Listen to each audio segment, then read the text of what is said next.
62 ದಿವಸ ಇದೆ ನಿಮಗೆ ಎಕ್ಸಾಮ್ಗೆ. 62 ದಿನ ಕರೆಕ್ಟಾಗಿ ಕೇಳಿಸ್ಕೋಬೇಕು. ಎಲ್ಲರೂ ಕೂಡ ಮಕ್ಕಳೆಲ್ಲ ಇಲ್ಲ, ಇದ್ರಲ್ಲಿ ಏನೋ ಒಂದು ಇಂಪಾರ್ಟೆಂಟ್ ಅಂಶ ಇದೆ. 62 ಗಂಟೆ ಇದೆ, 62 ದಿನ, 62 ದಿನ ಇದೆ. ಈಗ ನೀವು ಇಲ್ಲಿವರೆಗೆ ಯಾವ ತರ ಓದಿದ್ದೀರೋ ನಮ್ಗೆ ಗೊತ್ತಿಲ್ಲ. ಶಿಸ್ತಾಗಿ ಪ್ರತಿ ದಿವಸ ಶ್ರದ್ಧೆಯಿಂದ ಓದಿದ್ದೀರೋ ಅಥವಾ ಇಲ್ವೋ ನನಗೆ ಗೊತ್ತಿಲ್ಲ. ಆದ್ರೆ ಈಗ ಈ 60 ಡೇಸ್ ಇದೆಯಲ್ಲ, 62 ದಿನ ಇದೆಯಲ್ಲ, ಈ 62 ದಿನನ ನೀವು ಈಗಲೂ ಕೂಡ ಪ್ರಾಪರ್ ಆಗಿ ಅಂದ್ರೆ ಪ್ಲಾನ್ ಆಗಿ ಬಳಸ್ಕೊಂಡ್ರೆ, ಸರಿಯಾಗಿ ಬಳಸ್ಕೊಂಡ್ರೆ ನೀವು ಈಗಲೂ ಹೈ ಲೆವೆಲ್ ಸ್ಕೋರ್ ಮಾಡ್ಬೋದು, ತುಂಬಾ ಸ್ಕೋರ್ ಮಾಡ್ಬೋದು. ಈಗಲೂ ನಿಮ್ಮ ಕೈನಲ್ಲಿ ಇದೆ, ಅದು ಅಪರ್ಚುನಿಟಿ, ಅವಕಾಶ ನಿಮ್ಮ ಕೈನಲ್ಲಿ ಇದೆ. ಅದಕ್ಕೆ ಒಂದು ಟಿಪ್ಸ್ ಹೇಳ್ತೀನಿ, ಕೇಳಿ. ಟಿಪ್ಸ್ ಹೇಳ್ತೀನಿ, ಎಲ್ಲರೂ ಗಮನಿಸಿ. ನಿಮಗೆ ಸ್ಕೂಲ್ ಎಷ್ಟು ಗಂಟೆಯಿಂದ ಎಷ್ಟು ಗಂಟೆ ಅಂತ ಹೇಳಿದ್ರಿ? 9:30 ಇಂದ 4:15ವರೆಗೆ ಅಲ್ವಾ? 9:30 10:30, 11:30, 12:30, 1:30, 2:30, 3:30, 4:30 ಅಂದ್ರೆ 7 ಗಂಟೆ ಆಯ್ತು. ಸೊ ಕ್ಲಾಸ್ ಅವರ್ 7 ಗಂಟೆ ಆಯ್ತು. ನಿಮ್ಗೆ ಒಟ್ಟು 24 ಗಂಟೆ ಇದೆ ಅಲ್ವಾ? ನೇಚರ್, ಪ್ರಕೃತಿ ನಿಮ್ಗೆ ಕೊಟ್ಟರೆ 24 ಗಂಟೆ. 24 ಗಂಟೆಲಿ 7 ಗಂಟೆ ಕಳೆದ್ರೆ ಎಷ್ಟು ಉಳಿತದೆ? ಎಷ್ಟು ಉಳಿತು? 17 ಗಂಟೆ ಉಳಿತು. 17 ಗಂಟೆ.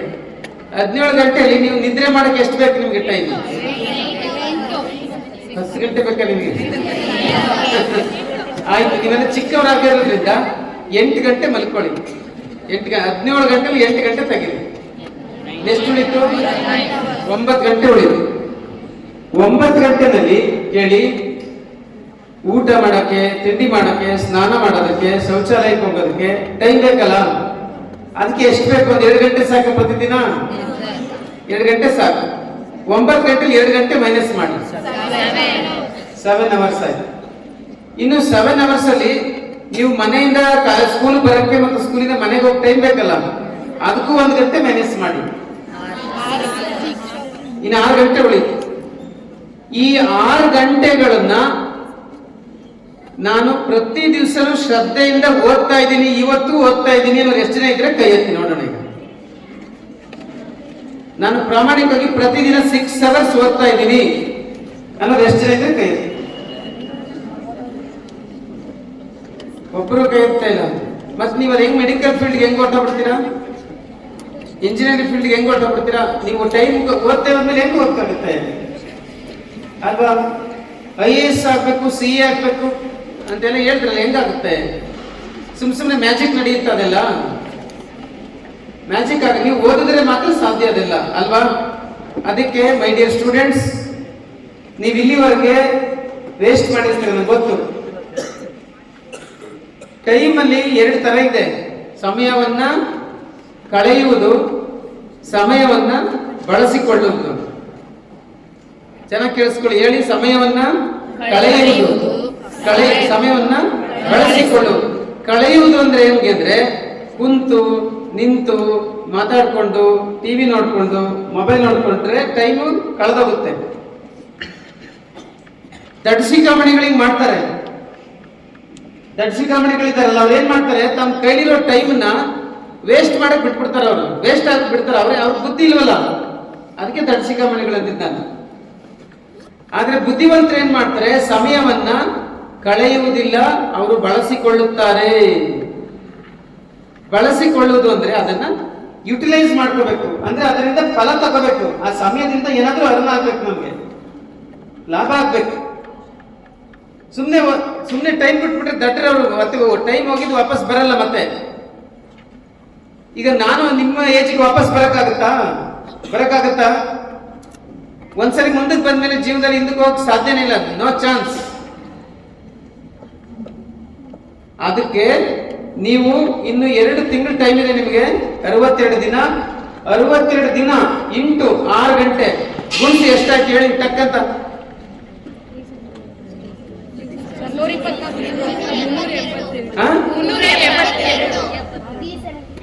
372 ಗಂಟೆ ನಿಮ್ಮ ಕೈನಲ್ಲಿದೆ. ಎಷ್ಟು? 372 ಗಂಟೆ, 372 ಅವರ್ಸ್ ನಿಮ್ ಕೈನಲ್ಲಿದೆ. ಈ 372 ಗಂಟೆನ ಡಿವೈಡ್ ಮಾಡಿ. ಕನ್ನಡಕ್ಕೆ ಎಷ್ಟೊತ್ತು ಓದಬೇಕು, ಇಂಗ್ಲಿಷ್ಗೆ ಎಷ್ಟು ಟೈಮ್ ಕೊಡಬೇಕು, ಗಣಿತಕ್ಕೆ ಎಷ್ಟು, ವಿಜ್ಞಾನಕ್ಕೆ ಎಷ್ಟು, ಸೋಷಿಯಲ್ ಸೈನ್ಸ್ಗೆ ಎಷ್ಟು, ಹಿಂದಿಗೆ ಎಷ್ಟು ಕೊಡಬೇಕು, ನೀವು ಡಿವೈಡ್ ಮಾಡ್ಕೋಬೇಕು. ಜಾಣರಾದವರು ಪ್ರಾಪರ್ ಪ್ಲಾನ್ ಇದ್ರೆ ತುಂಬಾ ಸಕ್ಸಸ್. ಪ್ರಾಪರ್ ಪ್ಲಾನ್ ಇರಬೇಕು. ಸುಮ್ಮನೆ ಅಡ್ಡದಿಡ್ಡಿ ತರ ಬದುಕಬಾರ್ದು. ಯಾವಾಗ್ಲೂ ಕೂಡ ಪ್ಲಾನ್ ಪ್ಲಾನ್ ಪ್ಲಾನ್. ನಿಮ್ಗಿರೋ 24 ಗಂಟೆ ನೀವು ಕರೆಕ್ಟಾಗಿ ಪ್ಲಾನ್ ಮಾಡಬೇಕು. ಅವರು ಅಷ್ಟೇನೆ ದೊಡ್ಡ ಸ್ಥಾನಕ್ಕೆ ಹೋಗೋದು. ಗೊತ್ತಾಯ್ತಲ್ಲ? ಇನ್ನು ಉಳಿದವರೆಲ್ಲ ಆರ್ಡಿನರಿ ಆಗಿರ್ತಾರೆ. ಯಾಕೆಂದ್ರೆ ಅವ್ರ ಹತ್ರ ಪ್ಲಾನ್ ಇರಲ್ಲ, ಇರುವಂತ ಟೈಮ್ನ ಸರಿಯಾಗಿ ಬಳಸ್ಕೊಳ್ಳೋಕೆ ಗೊತ್ತಿರಲ್ಲ, ಟೈಮ್ನ ಹಾಳು ಮಾಡ್ತಾರೆ. ಅದಕ್ಕೋಸ್ಕರ ಮೈ ಡಿಯರ್ ಸ್ಟೂಡೆಂಟ್ಸ್, ನೀವು ಇಲ್ಲಿವರೆಗೆ ಯಾವ ತರ ಓದಿದ್ರೆ ನಂಗೆ ಗೊತ್ತಿಲ್ಲ. ಈ ಪ್ರತಿದಿನ ನಿಮಗೆ 6 ಅವರ್ಸ್ ಟೈಮ್ ಇದೆ. 6 ಅವರ್ಸ್. ಈ 6 ಅವರ್ಸ್ನ ನೀವು ಸರಿಯಾಗಿ ಬಳಸಿ ನೋಡಿ. ನಿಮ್ಗೆ ಈಗಲೂ 90 ಮೇಲೆ ತೆಗಿಬೋದು, ಪರ್ಸೆಂಟ್ ತೆಗೆದ್ಬಿಡ್ಬೋದು, ತೆಗಿಬಹುದು. ಸಾಧ್ಯ ಇದೆ, ಸಾಧ್ಯ ಇದೆ. ಇದೇ ತುಂಬಾ ಇಂಪಾರ್ಟೆಂಟ್ ಬೇಕಾಗಿರೋದು ವಿದ್ಯಾರ್ಥಿಗಳು. ಆಮೇಲೆ ನೀವು ಸ್ಕೂಲ್ಗೆ ಸೇರಿರೋದು ಯಾವ ಕಾರಣಕ್ಕಾಗಿ? ಓದಕ್ಕೆ. ಮತ್ತೆ ಅದನ್ನ ಮಾಡಕ್ಕೆ ಕಷ್ಟ ಏನ್ ನಿಮ್ಗೆ? ಸೇರಿರೋದೇ ಉಂಟಂತೆ, ಸೇರಿರೋದೇ ಓದಕ್ಕಲ್ವಾ? ಓದಕ್ಕೆ ಸೇರಿದ್ಮೇಲೆ ಅದಕ್ಕೆ ನ್ಯಾಯ ಸಲ್ಲಿಸ್ಬೇಕು ಬೇಡ? ಅದಕ್ಕೆ ಜಸ್ಟಿಸ್ ಕೊಡಬೇಕು. ಜಸ್ಟಿಸ್ ಕೊಡೋದಂದ್ರೆ ಅದಕ್ಕೆ ನ್ಯಾಯ ಸಲ್ಲಿಸ್ಬೇಕು. ಆಮೇಲೆ ನಿಮಗೆ ಕೇಳಿಸ್ಕೊಳ್ಳಿ, 25 ವರ್ಷ ಆದ್ಮೇಲೆ ನಿಮ್ಗೆ ಯಾರು ಓದಿ ಅಂತ ಹೇಳಲ್ಲ. ಯಾಕೆಂದ್ರೆ ನಿಮ್ ಟೈಮ್ ಮುಗಿದೋಗುತ್ತೆ, ಅಷ್ಟೊತ್ತಿಗೆ ನಿಮ್ಗೆ ಎಕ್ಸ್ಪೈರಿ ಡೇಟ್ ಆಗೋಗುತ್ತೆ. ಒಬ್ಬ ಸ್ಟೂಡೆಂಟ್ಸ್ಗೆ ಓದಕ್ಕೆ ಟೈಮ್ ಇರೋದು ಎಲ್ಲಿಂದ ಎಲ್ಲಿವರೆಗೆ ಅಂದ್ಕೊಂಡಿದ್ದೀರಾ? ನ್ಯಾಯವಾಗಿ ಕರೆಕ್ಟ್ ಆಗಿ 15ರಿಂದ 25 ಅಷ್ಟೇ ಅವ್ರು ಓದಕ್ಕಾಗಲ್ಲ. 15ರಿಂದ ಹಿಂದಕ್ಕೆ ಅವ್ರಿಗೆ ಬುದ್ಧಿ ಇರಲ್ಲ. ಆಯ್ತಾ? 25 ಆದ್ಮೇಲೆ ನಿಮ್ಗೆ ದೇಹ ಬಿಡಲ್ಲ, ಓದಕ್ ಬಿಡ, ದೇಹ ಸಪೋರ್ಟ್ ಮಾಡಲ್ಲ, ಮತ್ತು ಮನೆಯವರು ಸಪೋರ್ಟ್ ಮಾಡಲ್ಲ. ಹಂಗಾಗಿ ನೀವು ಓದ್ಬೇಕಾಗಿರೋದು ಇದು ರೈಟ್ ಟೈಮ್. 14, 15, 16, 17, 18 ಈ ಒಂದು 6-7 ವರ್ಷ ನೀವು ಚೆನ್ನಾಗಿ ಓದಿದ್ರೆ, ಕೇಳಿಸ್ಕೊಳ್ಳಿ ಮೈ ಡಿಯರ್ ಸ್ಟೂಡೆಂಟ್ಸ್, ಈ ಒಂದು 6-7 years, 8, 9, 10, 11, 12 first P second P ಅದಾದ್ಮೇಲೆ ಡಿಗ್ರಿ ಒಂದು 3-4 ವರ್ಷ. ಇದನ್ನ ಸರಿಯಾಗಿ ಓದಿದ್ರೆ ನೀವು 21, 22 ವರ್ಷಕ್ಕೆ ಟಾಪ್ ಮೋಸ್ಟ್ ಪೊಸಿಷನ್ ಕೂತಿರ್ತೀರ. ಒಳ್ಳೆ ಪೊಸಿಷನ್ ಕೂತಿರ್ತೀರ. ಒಳ್ಳೆ ಆಫೀಸ್ ಸಿಗುತ್ತೆ, ಒಳ್ಳೆ ಕಾರ್ ಸಿಗುತ್ತೆ, ಒಳ್ಳೆ ಸಂಬಳ ಸಿಗುತ್ತೆ, ಒಳ್ಳೆ ಪೊಸಿಷನ್ ಸಿಗುತ್ತೆ, ತುಂಬಾ ಸೋಷಿಯಲ್ ರೆಸ್ಪೆಕ್ಟ್, ಗೌರವ ಸಿಗುತ್ತೆ. ಈಗ ನೀವೇನಾದ್ರೂ ಈ 6 ಅವರ್ಸ್ ಸರಿ ಬಳಸಲಿಲ್ಲ ಅನ್ಕೊಳ್ಳಿ, ನೀವು ಒಳ್ಳೆ ಸ್ಕೋರ್ ಮಾಡಕ್ಕಾಗಲ್ವಾ? ಒಳ್ಳೆ ಸ್ಕೋರ್ ಮಾಡಕ್ಕಾಗಿಲ್ಲ ಅಂದ್ರೆ ನೀವು ಒಳ್ಳೆ ಪೊಸಿಷನ್ಗೆ ಹೋಗಕ್ಕಾಗಲ್ಲ. ಆಗ ಸ್ಕೂಲ್ಗೆ ಸೇರಿಯೂ ಸಹಿತ ನೀವು ಉಪಯೋಗಕ್ಕೆ ಬರಲಿಲ್ಲ ಅನ್ನಂಗೆ ಆಗ್ಬಿಡ್ತದೆ. ಅರ್ಥ ಆಯ್ತಾ? ಅದಕ್ಕೋಸ್ಕರ ನೀವು ಇವತ್ತಿಂದ, ನನಗೆ ಗೊತ್ತಿಲ್ಲ ಏನ್ ಮಾಡ್ತೀರಾ, ನೀವು ಅಚೀವ್ಮೆಂಟ್ ಮಾಡ್ಬೇಕಾ? ಹಾಗಿದ್ರೆ 6 ಅವರ್ಸ್ ಪರ್ ಡೇ ಕೂತ್ಕೊಂಡು ಮೈ ಬಗ್ಸಿ ಓದ್ಬೇಕು. ಏನು ಮಾಡಬಾರ್ದು ಆ ಟೈಮಲ್ಲಿ. ಟಿವಿ ನೋಡೋದು, ಮೊಬೈಲ್ ನೋಡೋದು, ಇನ್ನು ಬೇರೆ ಬೇರೆ ಆಕ್ಟಿವಿಟೀಸ್ ಅದೆಲ್ಲ ನಾಟ್ ನೆಸರಿ. 2 ಮಂತ್ಸ್ ಎಲ್ಲ ಬಂದ್ ಮಾಡ್ಬಿಡಿ. ಬಟ್ ಈವನ್ ಸ್ಪೋರ್ಟ್ಸ್ ಆಕ್ಟಿವಿಟೀಸ್ ಸಹಿತ ಬಂದ್ ಮಾಡಿ. ನೀವು ಏನೇನು ಮುಗಿ, ಯಾಕಂದ್ರೆ ನಿಮ್ ಫಸ್ಟ್ ಟಾರ್ಗೆಟ್ ಏನಂದ್ರೆ ನೀವು ಎಕ್ಸಾಮ್ ಫೇಸ್ ಮಾಡ್ಬೇಕು, ಅಂದ್ರೆ ಒಳ್ಳೆ ಸ್ಕೋರ್ ಮಾಡ್ಬೇಕು ಅಲ್ವಾ? ಅದಕ್ಕೋಸ್ಕರ ಇದು ಫಸ್ಟ್ ನನ್ನ ಒಂದು ಗೈಡೆನ್ಸ್ ಸ್ಟೂಡೆಂಟ್ಸ್ ಆದಂತವ್ರಿಗೆ. ನೀವು ಮೊದಲು ಮಾಡ್ಬೇಕಾಗಿರೋದೇನೆಂದ್ರೆ ನಿಮ್ಮ ಒಂದು ಅಧ್ಯಯನಕ್ಕೆ ನ್ಯಾಯ ಸಲ್ಲಿಸಬೇಕು, ಜಸ್ಟಿಸ್ ಕೊಡ್ಬೇಕದು. ಇದು ಮೋಸ್ಟ್ ಇಂಪಾರ್ಟೆಂಟ್. ಸುಮಾರು ಜನರಿಗೆ ಗೊತ್ತೇ ಇರಲ್ಲ ಏನ್ ನಡೀತಾ ಇದೆ. ಟೈಮ್ ಹೊಟ್ಟೋಗುತ್ತೆ. ನಿಮ್ಮ ಮನೆ ಮೇಲೆ ಒಂದು ಸುಮ್ಮನೆ ಗೋಡೆ ಮೇಲೆ ಬರೆದ್ಬಿಡಿ, ಈ ಸಮಯ ಕಳೆದು ಹೋಗುತ್ತದೆ. ಬುದ್ಧ ಹೇಳಿರೋ ಮಾತಿದು. ಗೌತಮ್ ಬುದ್ಧ ಕೇಳಿದ್ದೀರಾ? ಈ ಸಮಯ ಕಳೆದು ಹೋಗುತ್ತದೆ. ಹೆಂಗಿದ್ರು ಕಳೆದೋಗುತ್ತದು. ಕುಂತ್ರು ಕಳೆದೋಗುತ್ತೆ, ನಿಂತ್ರು ಕಳೆದೋಗುತ್ತೆ. ಅದಕ್ಕೆ ಓದ್ಬಿಟ್ಟು ಕಳಿಸಿ ಮುಂದಕ್ಕೆ, ಅದನ್ನ ಓದ್ಬಿಟ್ಟು ಕಳಿಸಿ, ಅದರಿಂದ ಲಾಭ ಮಾಡ್ಕೊಂಡು ಕಳಿಸಿ ಮುಂದಕ್ಕೆ. ಹೋಗು ಈಗ. ಗೊತ್ತಾಯ್ತಾ? ಸೊ ಇದು ಫಸ್ಟ್ ನೀವು ಮಾಡ್ಬೇಕಾದ್ರೆ ಕೆಲಸ. ಹೇಳಿ, ಎಷ್ಟು ಗಂಟೆ ಓದ್ಬೇಕು ಪ್ರತಿದಿನ? 6 ಅವರ್ಸ್. ಎಲ್ಲಿವರೆಗೆ ಅಂದ್ರೆ ಕೇಳಿಸ್ಕೊಳ್ಳಿ, ನೀವು 21, 22 ವರ್ಷ ಆಗೋವರೆಗೂ ಓದ್ತಾನೆ ಇರ್ಬೇಕು. ಅಷ್ಟೇ ನಿಮ್ ಟೈಮ್. ಓದ್ತಾನೆ ಇರ್ಬೇಕು. ಆಮೇಲೆ ನಿಮ್ಗೆ ಯಾರು ಓದಿ ಅಂತ ಹೇಳಲ್ಲ. ಈಗ ನಮ್ಗೆ ಯಾರು ಓದಿ ಅಂತ ಹೇಳ್ತಾರೆ? ನಾವು ಒಳ್ಳೆ ಪೊಸಿಷನ್ ಬಂದಿದ್ದೀವಿ. ಈಗ ನಾನು ಕೇಳಿಸ್ಕೊಳ್ಳಿ, ನಿಮ್ಮ ಏಜಲ್ಲಿ ಇದ್ದಾಗ ನಾನು ತುಂಬಾ ಶಿಸ್ತುಬದ್ಧ ವಿದ್ಯಾರ್ಥಿ. ನಾನು ಎಕ್ಸಾಮ್ ಹತ್ರ ಬಂದಾಗ ಓದ್ತಾರಲ್ಲ, ಆ ಜಾತಿಗೆ ಸೇರಿದವನಲ್ಲ ನಾನು. ಫಸ್ಟ್ ಡೇ ಇಂದನೂ ಓದಿದ್ದೀನಿ. ನಾನು ಸ್ಕೂಲ್ಗೆ ಸೇರ್ತಾರಲ್ಲ, ಫಸ್ಟ್ ಡೇ ಇಂದ ಓದ್ದಂತವ್ ನಾನು. ಪರೀಕ್ಷೆ ಹತ್ರ ಬಂದಾಗ ನಾವೆಲ್ಲ ರಿಲ್ಯಾಕ್ಸ್ಡ್ ಆಗಿರ್ತಾ ಇದ್ದೆ. ಹತ್ರ ಬಂದಾಗ ನಾವೇನು ಜಾಸ್ತಿ ಓದ್ತಾ ಇಲ್ಲ, ಯಾಕೆ ಮೊದ್ಲಿಂದ ಓದಿರ್ತಿದ್ವಲ್ಲ. ಆದ್ರೆ ಕೆಲವು ದಡ್ಸಿ ಕಾಮಣಿಗಳು ಇರ್ತಾರೆ. ಅವ್ರು ಏನಂದ್ರೆ ಪರೀಕ್ಷೆ ಹತ್ರ ಬಂದಾಗ ಕೂತ್ಕೋತಾರೆ ಓದಕ್ಕೆ. ಅವರು ದಡ್ಡರು. ಗೊತ್ತಾಯ್ತಾ? ಅದಕ್ಕೆ ನೀವು ಇಲ್ಲಿವರೆಗೆ ಏನ್ ಮಾಡಿದ್ದೀರೋ, ಬಟ್ ಇನ್ಮೇಲೆ 6 ಅವರ್ಸ್ ಪರ್ ಡೇ ಕೂತ್ಕೋಬೇಕು ಅದಕ್ಕೆ. ಓದ್ತೀರಾ? ಹೇಳಿ ಓದ್ತೀವಿ ಅಂತ ಜೋರಾಗಿ ಹೇಳಿ. ಓದ್ತೀವಿ 6 ಗಂಟೆ ಓದ್ತೀವಿ ಅಂತ. ಹಾ ಕರೆಕ್ಟ್, ನೀವು ಓದ್ಬೇಕು. ನಾನು ಹೇಳ್ತಾ ಇದ್ದೇನೆ, ನಾನು ಒಳಗಡೆ ಕೂತಿದಾಗ ಯಾರು ನಿಮ್ಗೆ ಹೇಳ್ತಾ ಇದ್ರು, ಆದರ್ಶ ವಿದ್ಯಾರ್ಥಿಗಳು ಆದರ್ಶವಾಗಿರಬೇಕು ಅಂತ ಯಾರು ಹೇಳ್ತಾ ಇದ್ರು ಟೀಚರ್ಸ್. ಆಯ್ತಲ್ವಾ? ಅದಕ್ಕೆ ನೀವು ಆದರ್ಶ ವಿದ್ಯಾರ್ಥಿಗಳಾದ್ರಿಂದ ನೀವು 6 ಅವರ್ಸ್ ಪರ್ ಡೇ ಓದ್ಲೇಬೇಕು. ಓದ್ತೀರಾ? ಹಾ ಆಯ್ತು. ಇವ್ರ ನಂಬಿಕೆ ಮೇಲೆ ನಾನೀಗ ಮುಂದಕ್ಕೆ ಹೋಗ್ತೀನಿ. ಓದ್ತೀರಾ ಅಂತ ಆಯ್ತು ಅಲ್ಲಿಗೆ. ಎರಡನೇದೇನು ಕೇಳಿಸ್ಕೊಳ್ಳಿ. ಎರಡನೇದೇನು ಅಂದ್ರೆ, ಈಗ ನೀವೆಲ್ಲ ನಾನು ಏನೇನು ಆಡ್ಬೇಕು ಅಂತ ಹೇಳಿದೆ. ಯಾವುದೇ ವಿದ್ಯಾರ್ಥಿಗೆ 2 ಟರ್ನಿಂಗ್ ಪಾಯಿಂಟ್ ಇರ್ತದೆ ಜೀವನದಲ್ಲಿ. 2 ಟರ್ನಿಂಗ್ ಪಾಯಿಂಟ್ ಇರೋದು. ಒಂದು SSLC ಮುಗಿದ ಮೇಲೆ, ಇನ್ನೊಂದು PUC ಮುಗಿದ ಮೇಲೆ. ಅವೆರಡನ್ನ ಸರಿಯಾಗಿ ರೆಡಿ ಮಾಡ್ಲಿಲ್ಲ ಅಂದ್ರೆ, ಆ ಟೈಮಲ್ಲಿ ಸರಿಯಾಗಿ ತೀರ್ಮಾನ ತಗೊಳ್ಳಿಲ್ಲ ಅಂದ್ರೆ ಅವ್ರ ಕತೆ ಮುಗ್ದಂಗೆ ಲೆಕ್ಕ. ಆ 2 ಟೈಮೇ ರೈಟ್ ಡಿಸಿಷನ್ ತಗೋಬೇಕು, ಸರಿಯಾದ ತೀರ್ಮಾನ ತಗೋಬೇಕು. ಆ ಟೈಮಲ್ಲಿ ತುಂಬಾ ಇಂಪಾರ್ಟೆಂಟ್ ಅದು. ರೈಟ್ ಡಿಸಿಷನ್ ಅವಾಗಲೇ ತಗೋಬೇಕಾಗುತ್ತೆ. ನಾನು ಒಂದು ಮಾತು ಫಸ್ಟ್ ಕೇಳಬೇಕಾಗಿತ್ತು ನಿಮಗೆ. ಆಯ್ತು, ಆಮೇಲೆ ಕೇಳ್ತೀನಿ. ಈಗ ನೀವು 8, 9, 10ನೇ ಕ್ಲಾಸ್ ಓದ್ತಾ ಇದ್ದೀರ, ಆಯ್ತಾ? ನೀವು 10th ಆದ್ಮೇಲೆ ನೀವು ಮುಂದಕ್ಕೆ ಏನ್ ಮಾಡ್ಬೇಕು ಅಂತ, ನೀವು ವೈದ್ಯರಾಗಬೇಕಂದ್ರೆ 10th ಆದ್ಮೇಲೆ ಯಾವ ಕೋರ್ಸ್ಗೆ ಸೇರ್ಬೇಕು, ನೀವು ಇಂಜಿನಿಯರ್ಸ್ ಆಗ್ಬೇಕಂದ್ರೆ 10th ಆದ್ಮೇಲೆ ಯಾವ ಕೋರ್ಸ್ಗೆ ಸೇರ್ಬೇಕು, ನೀವು CA ಮಾಡ್ಬೇಕು ಅಂದ್ರೆ 10th ಆದ್ಮೇಲೆ ಯಾವ ಕೋರ್ಸ್ಗೆ ಸೇರ್ಬೇಕು, ಆಯ್ತಾ? ನೀವು IAS ಅಥವಾ KS ಎಕ್ಸಾಮ್ ಬರೀಬೇಕು ಅಂದ್ರೆ 10th ಆದ್ಮೇಲೆ ಯಾವ ಕೋರ್ಸ್ ಓದ್ಬೇಕು, ಇದೆಲ್ಲ ಚೆನ್ನಾಗಿ ಗೊತ್ತಿರ್ಬೇಕು. ಕರೆಕ್ಟ್ ತಾನೇ? ನೀವು ಬೆಂಗಳೂರಿಗೆ ಹೋಗ್ಬೇಕು ಅಂತ ಪ್ಲಾನ್ ಮಾಡ್ಬಿಟ್ಟು ಮೈಸೂರು ಬಸ್ ಹತ್ತಿದ್ರೆ, ಬೆಂಗಳೂರಿಗೆ ಹೋಗ್ಬೇಕಂತ ಪ್ಲಾನ್ ಇದೆ, ಬೆಂಗಳೂರು ಬಸ್ ಹತ್ತಬೇಕಲ್ವಾ? ಮೈಸೂರು ಬಸ್ ಹತ್ತಿದ್ರೆ ಬೆಂಗಳೂರಿಗೆ ಹೋಗಕ್ಕಾಗತ್ತಾ? ಆಗಲ್ಲ. ಮೈಸೂರಿಗೆ ಹೋಗಿ ಮತ್ತೆ ಬಳಸ್ಕೊಂಡು ಬರಕ್ಕೆ ಟೈಮ್ ಆಗೋಗುತ್ತೆ. ಅದಕ್ಕೆ ಪ್ರಾಪರ್ ಪ್ಲಾನ್. ನೀವು ಏನ್ ಆಗ್ಬೇಕು ಮುಂದಕ್ಕೆ, ಅದಕ್ಕೆ ಸೂಕ್ತವಾದಂತ ಕೋರ್ಸ್ಗಳನ್ನ ಆಯ್ಕೆ ಮಾಡ್ಕೋಬೇಕು. ಇದ್ರ ಬಗ್ಗೆ ನಾನು ನಿಮಗೆ ಮುಂದೆ ಸವಿಸ್ತಾರವಾಗಿ ಹೇಳ್ಕೊಡ್ತೀನಿ. ಇದ್ರ ಬಗ್ಗೆ ಏನೆಲ್ಲ ಮಾಡ್ಬೋದು ಅಂತ ಹೇಳ್ಕೊಡ್ತೀನಿ ಡೀಟೇಲ್, ಆಯ್ತಾ? ಆ ಟಾಪಿಕ್ ಮೊದಲೇ ಇನ್ನೊಂದು ಮುಖ್ಯವಾದ ವಿಷಯಕ್ಕೆ ಬರ್ತೀನಿ. ಅದೇನು ಮುಖ್ಯವಾದ ವಿಷಯ ಅಂತ ಅಂದ್ರೆ, ಈಗ ನಿಮಗೆ ಯಾರೇ ಭಾಷಣ ಮಾಡಕ್ ಬಂದ್ರು ಕೂಡ, ಯಾವ ಗೆಸ್ಟ್ ಬಂದ್ರು ಕೂಡ ಚೆನ್ನಾಗಿ ಓದ್ಬೇಕು ಅಂತ ಹೇಳ್ತಾ ಇರ್ತಾರೆ ಅಲ್ವಾ? ಈ ಮಾತ ಕೇಳಿ ಕೇಳಿ ಕೇಳಿ ನಿಮ್ಗೆ ತಲೆ ಚಿಟ್ಟಿಡ್ದೋಗಿರುತ್ತೆ. ಕರೆಕ್ಟಾ? ನಿಜ ತಾನೇ? ಚೆನ್ನಾಗಿ ಓದ್ಬೇಕು ಅಂತ ನಿಮ್ಗೆ ಒತ್ತಾಯ ಮಾಡ್ತಿರ್ತಾರೆ. ಅದನ್ನ ಕೇಳಿದ್ರೆ ಕಿರಿಕಿರಾಗುತ್ತೆ. ಬಟ್ ನಾನು ಮೊದ್ಲು ಹೇಳ್ದಂಗೆ ನೀವು 25 ವರ್ಷ ಆಗೋವರೆಗೂ ಈ ಮಾತನ್ನ ಕೇಳಿಸ್ಕೊತಾನೇ ಇರ್ಬೇಕಾಗುತ್ತೆ. ಗೊತ್ತಾಯ್ತಾ? ನಿಮ್ಗೆ 21, 22 ವರ್ಷ ಆಗುವಾಗ ನೀವು ಕೇಳಿಸ್ಕೊತ, ಏನು ಮಾಡೋಕ್ಕಾಗಲ್ಲ. ನೀವು ಸೇರಿರೋದೇ ಅದಕ್ಕೆ ಕೇಳಿಸ್ಕೊಡ್ತಾರೆ. ಈಗ ನಮ್ಗೆ ಯಾರು ಬಂದು ಚೆನ್ನಾಗಿ ಓದ್ಬೇಕು ನೀವು ಅಂತ ನಮ್ಗೆ ಹೇಳಕ್ ಆಗಲ್ಲ. ಯಾಕಂದ್ರೆ ನಮ್ಗೆ ಓದೋದು ಟೈಮ್ ಮುಗ್ದಿದೆ, ಆಯ್ತಾ? ಆ ಕಾರಣಕ್ಕೋಸ್ಕರ ನಾನು ಈ ಪಾಯಿಂಟ್ ಅನ್ನು ಸೀರಿಯಸ್ ಆಗಿ ಹೇಳ್ತಾರೆ, ಕೇಳಿಸ್ಕೊಳ್ಳಿ. ಯಾಕೆ ಎಲ್ರು ಹಂಗೆ ಹೇಳ್ತಾರೆ ಅಂದ್ರೆ ಕೇಳಿ.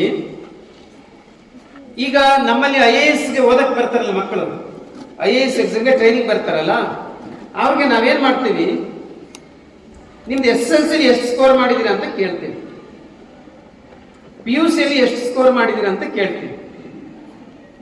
ಆಕ್ಚುಲಿ ನಿಮ್ಗೆ ಗೊತ್ತಾ, IAS ಎಕ್ಸಾಮ್ ಬರೀಬೇಕಾದ್ರೆ ಡಿಗ್ರಿ ಮುಗ್ದಿರ್ಬೇಕು. ಯಾವುದೇ ಡಿಗ್ರಿ ಮುಗ್ದಿರ್ಬೇಕು. ಡಿಗ್ರಿಲಿ 99% ತಗೊಂಡಿರ್ಬೋದು ಅಥವಾ ಬರೀ 35% ತಗೊಂಡು ಪಾಸ್ ಆಗಿರ್ಬೋದು. No matter, no issue. IAS ಎಕ್ಸಾಮ್ಗೆ ಅಪಿಯರ್ ಆಗ್ಬೋದು. ಆ ತರ ಕಾನೂನು ಇದೆ. ಆದ್ರೂ ನಾವು ಕೇಳ್ತೀವಿ SSLC ಎಷ್ಟು ಮಾರ್ಕ್ಸ್ ಅಂತ.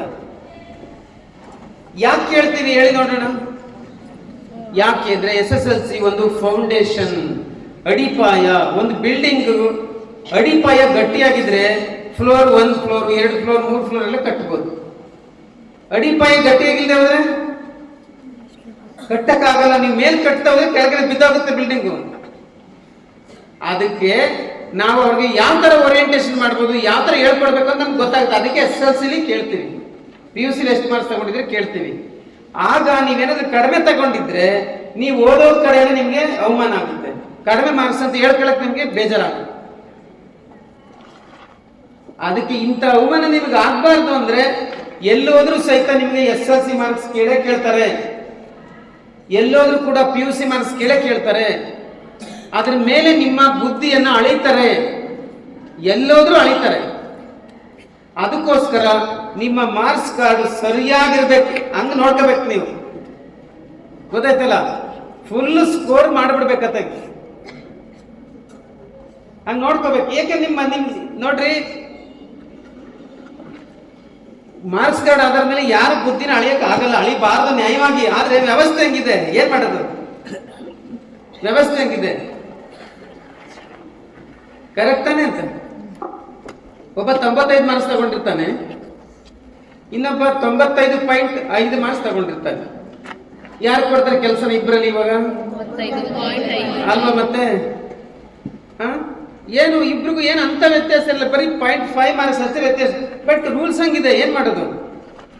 ರೂಲ್ಸ್ ಹಂಗಿದೆ. ಅದಕ್ಕೋಸ್ಕರನೇ ನೀವು ನಿಮ್ಮ ಮಾರ್ಕ್ಸ್ ಕಾರ್ಡ್ ತುಂಬಾ ಚೆನ್ನಾಗಿರೋ ನೋಡ್ಕೋಬೇಕು, ತುಂಬಾ ಇಂಪಾರ್ಟೆಂಟ್ ಇದು, ಗೊತ್ತಾಯ್ತಲ್ಲ?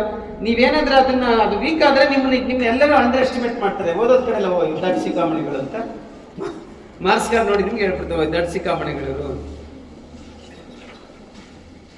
ಗೊತ್ತಾಯ್ತಾ? ಆ ಥರ ಮಾಡಿ. ಆಮೇಲೆ ನಿಮ್ಮ ಸ್ಕೋರ್ ಚೆನ್ನಾಗಿರೋ ನೋಡ್ಕೊಳ್ಳಿ. ಇನ್ನೊಂದು ಮುಖ್ಯವಾದ ಮಾತು ಹೇಳಕ್ಕೆ ಇಷ್ಟಪಡ್ತೀನಿ. ಇಷ್ಟಾದ್ರೂ ಕೂಡ ಒಬ್ಬೊಬ್ಬರದು 50% ಬಂದ್ಬಿಡುತ್ತೆ, 45% ಬಂದ್ಬಿಡುತ್ತೆ, ಅಥವಾ 60% ಬಂದ್ಬಿಡುತ್ತೆ. ಏನ್ ಮಾಡೋದು?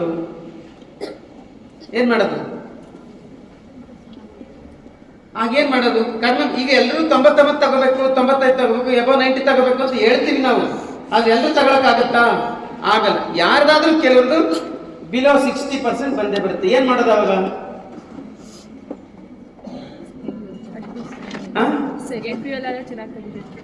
ಇವ್ರು ಹೇಳ್ತಾರೆ ಅಟ್ಲೀಸ್ಟ್ ಸೆಕೆಂಡ್ PU ಆದ್ರೆ ಚೆನ್ನಾಗಿ ತೆಗಿಬಹುದು ಅಂತ ಹೇಳ್ತಾ ಇದ್ದಾರೆ ಅಲ್ವಾ? ಕೇಳಿಸ್ಕೊಳ್ಳಿ. ಆಯ್ತು, ಸೆಕೆಂಡ್ PUC ಟ್ರೈ ಮಾಡಿ, ಆಗ್ಲೂ ಬರ್ಲಿಲ್ಲ ಅನ್ಕೊಳ್ಳಿ. ಏನ್ ಮಾಡೋದು ಅವಾಗ? ಪ್ರಾಣ ತಗೊಳಕ್ಕಾಗತ್ತಾ? ಹಂಗ್ ಮಾಡ್ಬಾರ್ದು. ಕೇಳಿಸ್ಕೊಳ್ಳಿ. ಅದಕ್ಕೋಸ್ಕರ ಟಿಪ್ಸ್ ತುಂಬಾ ಇಂಪಾರ್ಟೆಂಟ್, ಸ್ವಲ್ಪ ಕೇಳಿಸ್ಕೊಳ್ಳಿ. ಕೆಲವರು ಎಕ್ಸಾಮಿನೇಷನ್ ಅಲ್ಲಿ ತುಂಬಾ ಪರ್ಫಾರ್ಮ್ ಚೆನ್ನಾಗಿ ಮಾಡ್ತಾರೆ, 99, 98, 97 ಹಿಂಗೆಲ್ಲ ತೆಗೆದ್ಬಿಡ್ತಾರೆ. ಕೆಲವರು ತೆಗಿಯಕ್ಕಾಗಲ್ಲ, 50, 60ರಲ್ಲೇ ಇರ್ತಾರೆ. 50, 60ರಲ್ಲಿ ಏನ್ ಮಾಡೋದು ಅವಾಗ? ಅದು ದಡ್ರು ಅಂತ ನಾವು ಹೊರಗಡೆ ಹಾಕಾಗತ್ತಾ?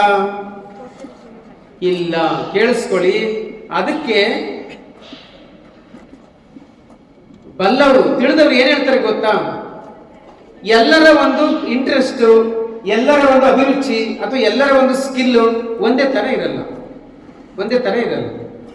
ಈಗ ನೋಡಿ, ನಮ್ಮ ದೇಶದಲ್ಲಿ ಅಂಬಾನಿ, ಅದಾನಿ, ಬಿರ್ಲಾ ಅಂತ ಜನ ಇದ್ದಾರೆ, ಕೇಳಿದಿರಾ?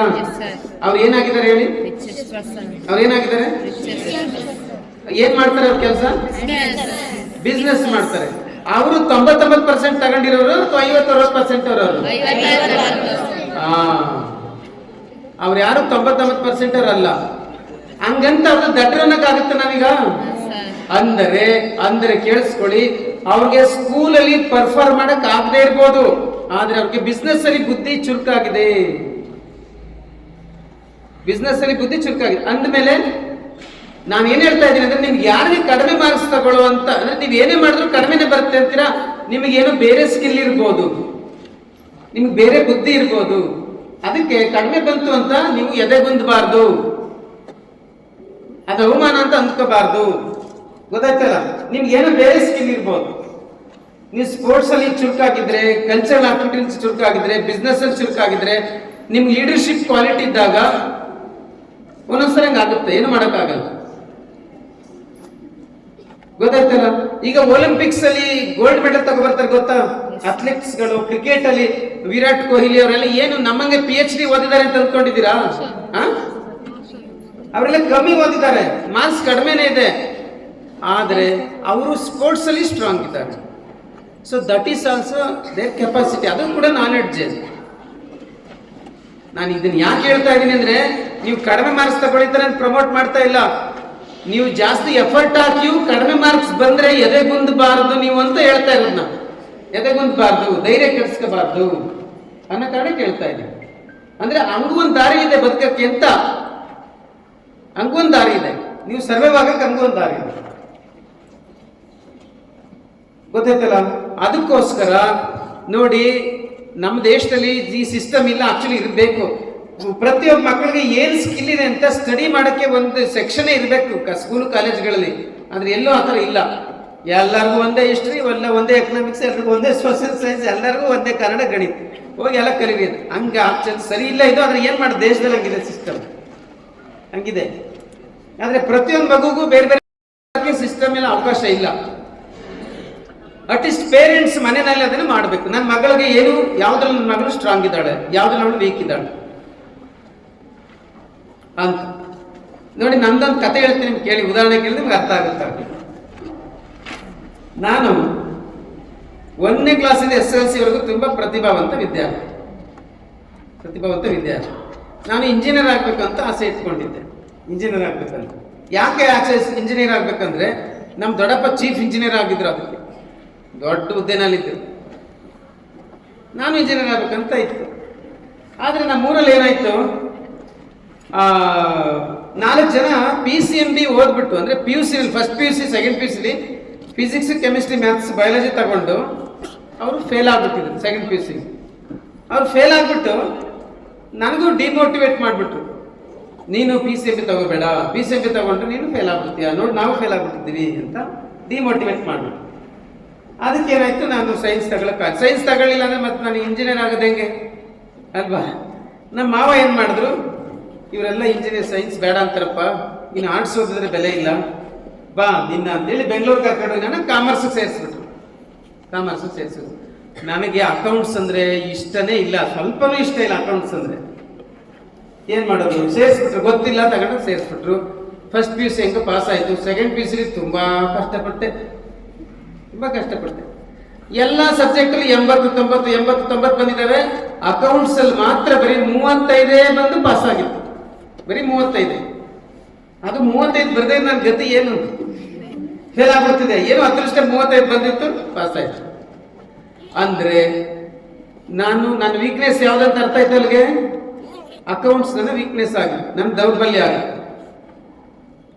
ಅಷ್ಟೊತ್ತಿಗೆ ನನಗೆ ನಮ್ಮ ಕನ್ನಡ ಟೀಚರ್ ಒಬ್ರು ಕನ್ನಡ ಸಾಹಿತ್ಯದ ಬಗ್ಗೆ ತುಂಬಾ ಆಸೆ ಹುಟ್ಟಿಸಿದ್ರು, ತುಂಬಾ ಇಂಟ್ರೆಸ್ಟ್ ಬರೋಂಗ್ ಮಾಡ್ಬಿಟ್ಟಿದ್ರು. 2 ವರ್ಷದಲ್ಲಿ first PUC second PUC Kannada ಅಂದ್ರೆ ನಂಗೆ ತುಂಬಾ ಇಂಟ್ರೆಸ್ಟ್ ಬರೋಂಗ್ ಮಾಡಿದ್ರು.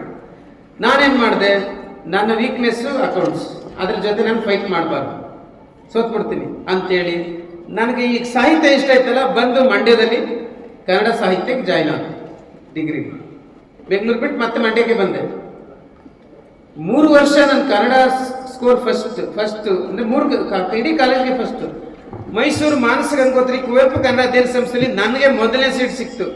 ಫಸ್ಟ್ ಅದು ಒಂದು ಪ್ರೆಸ್ಟೀಜಿಯಸ್ ಇನ್ಸ್ಟಿಟ್ಯೂಷನ್. ಅವಾಗ ಕುವೆಂಪು ಕನ್ನಡ ಅಧ್ಯಯನ ಸಂಸ್ಥೆ ಕನ್ನಡ ಲಿಟ್ರೇಚರಲ್ಲಿ MA ಮಾಡಿದೆ. ನಾನು ಜೂನ್ ಯೂನಿವರ್ಸಿಟಿ JRF ಆಯಿತು, UGCದು PhD ಮಾಡಿದೆ.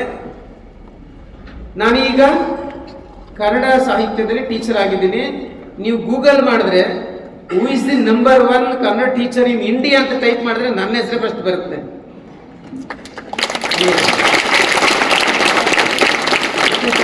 ಅದು ಎಷ್ಟು 10 ವರ್ಷದಿಂದ 2015 ಇಲ್ಲಿವರೆಗೂ who is the best teacher for Kannada literature ಅಥವಾ who is the number 1 teacher for Kannada literature ನೀವು ನೋಡಿರಿ, ನನ್ನ ಹೆಸರು ಬರುತ್ತೆ.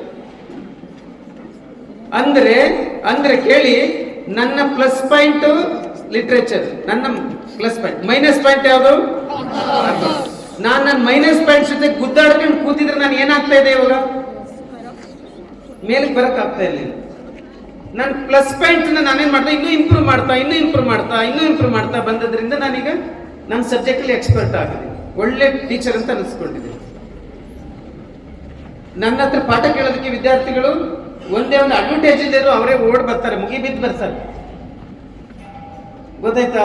ಅಂದ್ರೆ ನಾನು ಇದನ್ನ ಯಾಕೆ ಹೇಳಿದೆ ಅಂದ್ರೆ, ಸೊ ನೀವು ನಿಮ್ಮ ಪ್ಲಸ್ ಪಾಯಿಂಟ್ ಯಾವುದು ಗುರುತಿಸ್ಕೋಬೇಕು, ನಿಮ್ಮ ಮೈನಸ್ ಪಾಯಿಂಟ್ ಯಾವುದು ಗುರುತಿಸ್ಕೋಬೇಕು. ಮೈನಸ್ ಪಾಯಿಂಟ್ ಜೊತೆ ಆಟ ಆಡಬಾರ್ದು, ಗೊತ್ತಾಯ್ತಲ್ಲ? ಅದ್ರ ಜೊತೆ ಗುದಾಡಬಾರ್ದು. ಅವಳು ಮ್ಯಾಥ್ಸ್ ಅಲ್ಲಿ ಸ್ಟ್ರಾಂಗ್ ಇದ್ದಾಳೆ, ನಾನು ಮ್ಯಾಥ್ಸ್ ಅಲ್ಲಿ ಸ್ಟ್ರಾಂಗ್ ಇಲ್ವಲ್ಲ ಅಂತ ಕೊರಗಬಾರ್ದು. ನೀನು ಏನು ಬೇರೆದಲ್ಲಿ ಸ್ಟ್ರಾಂಗ್ ಇದ್ದಿರ್ತೀರ ಹುಡುಕಿ, ಗೊತ್ತಾಯ್ತಾ? ಅರ್ಥ ಆಯ್ತಾ ಅಂದ್ರು? ನಾನು ಹೇಳ್ತಾರೆ ಅರ್ಥ. ನಿಮ್ಮ ಗೆಳತಿ ಯಾರೊಬ್ಳು ಅಕೌಂಟ್ಸ್ ಅಲ್ಲಿ ತುಂಬಾ ಸ್ಟ್ರಾಂಗ್ ಇರ್ತಾಳೆ, ನೀವು ಅಕೌಂಟ್ಸ್ ಅಲ್ಲಿ ವೀಕ್ ಆಗ್ಬಿಟ್ಟು ಕೊರಗಕ್ಕಾಗತ್ತಾ? ನೋ, ಕೊರಗಬಾರ್ದು. ಅದು ಅವಳು ಒಂದು ಸ್ಪೆಷಲ್. ನೀವು ಏನೋ ಒಂದು ಸಬ್ಜೆಕ್ಟ್ ಎಕ್ಸ್ಪರ್ಟ್ ಇರ್ತೀರಾ, ಯಾವ್ದ್ರಲ್ಲಿ ಒಂದು ಸ್ಕಿಲ್ ಇರುತ್ತೆ ನಿಮ್ಗೆ, ನೀವು ಗುರುತಿಸ್ಬೇಕು, ಅದನ್ನ ಗುರುತಿಸ್ಕೋಬೇಕಾದ.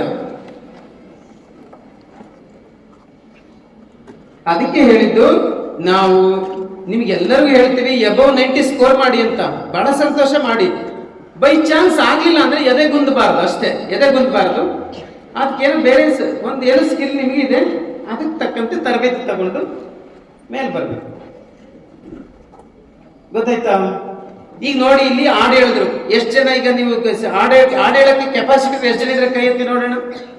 ಹಾಡು ಹೇಳಕ್ಕೆ ಎಷ್ಟು ಜನ ಕೆಪಾಸಿಟಿ? ನಾನು ನಿಮ್ಗೆ ಹಾಡು ಸಲ ಕಮ್ಮಿ ಎತ್ತಿ ಕೈ ಎತ್ತಿ ಹೇಳಿ, ಕೈ ಎತ್ತಿ. ಎಷ್ಟು ಜನರಿಗೆ ಹಾಡಕ್ಕೆ ಚೆನ್ನಾಗಿ ಗೊತ್ತು? ನಾನು ನಿಮ್ಗೇನು ಹಾಡಿ ಅಂತ ಹೇಳಲ್ಲ, ಎತ್ತಿ ಜೋರಾಗಿ. 1 2 3 4 5 6 7 8 9 10. ಓಕೆ, ಇಳಿಸಿ. ಇಷ್ಟು ನಿಮ್ಗೆ ಒಬ್ಬರಿಗೂ ಹಾಡೋಕೆ ಬರೋದಿಲ್ಲಂದ್ರೆ ದಡ್ ಸಿಕ್ಕಾಪಡಿ ಗಂಡು ಹುಡುಗ ಒಬ್ಬರು ಬರಲ್ವಾ? ಕೇಳಿ, ಸ್ವಲ್ಪ ಕೇಳಿ. ಈಗ ನಿಮ್ಗೆ ಆಡಕ್ ಬರುತ್ತೆ ಅಲ್ವಾ? ಇದು ನಿಮ್ಗೆ ಬೈ ಬರ್ತು ಅಂತಾರೆ.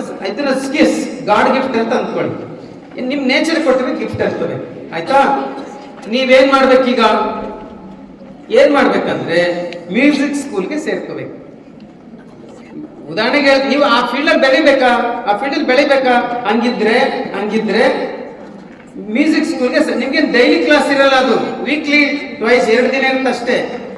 ಪ್ರಾಕ್ಟೀಸ್ ಮಾಡಿ. 1 ವರ್ಷ 2 ವರ್ಷ 3 ವರ್ಷ 4 ವರ್ಷ ಆಯ್ತು.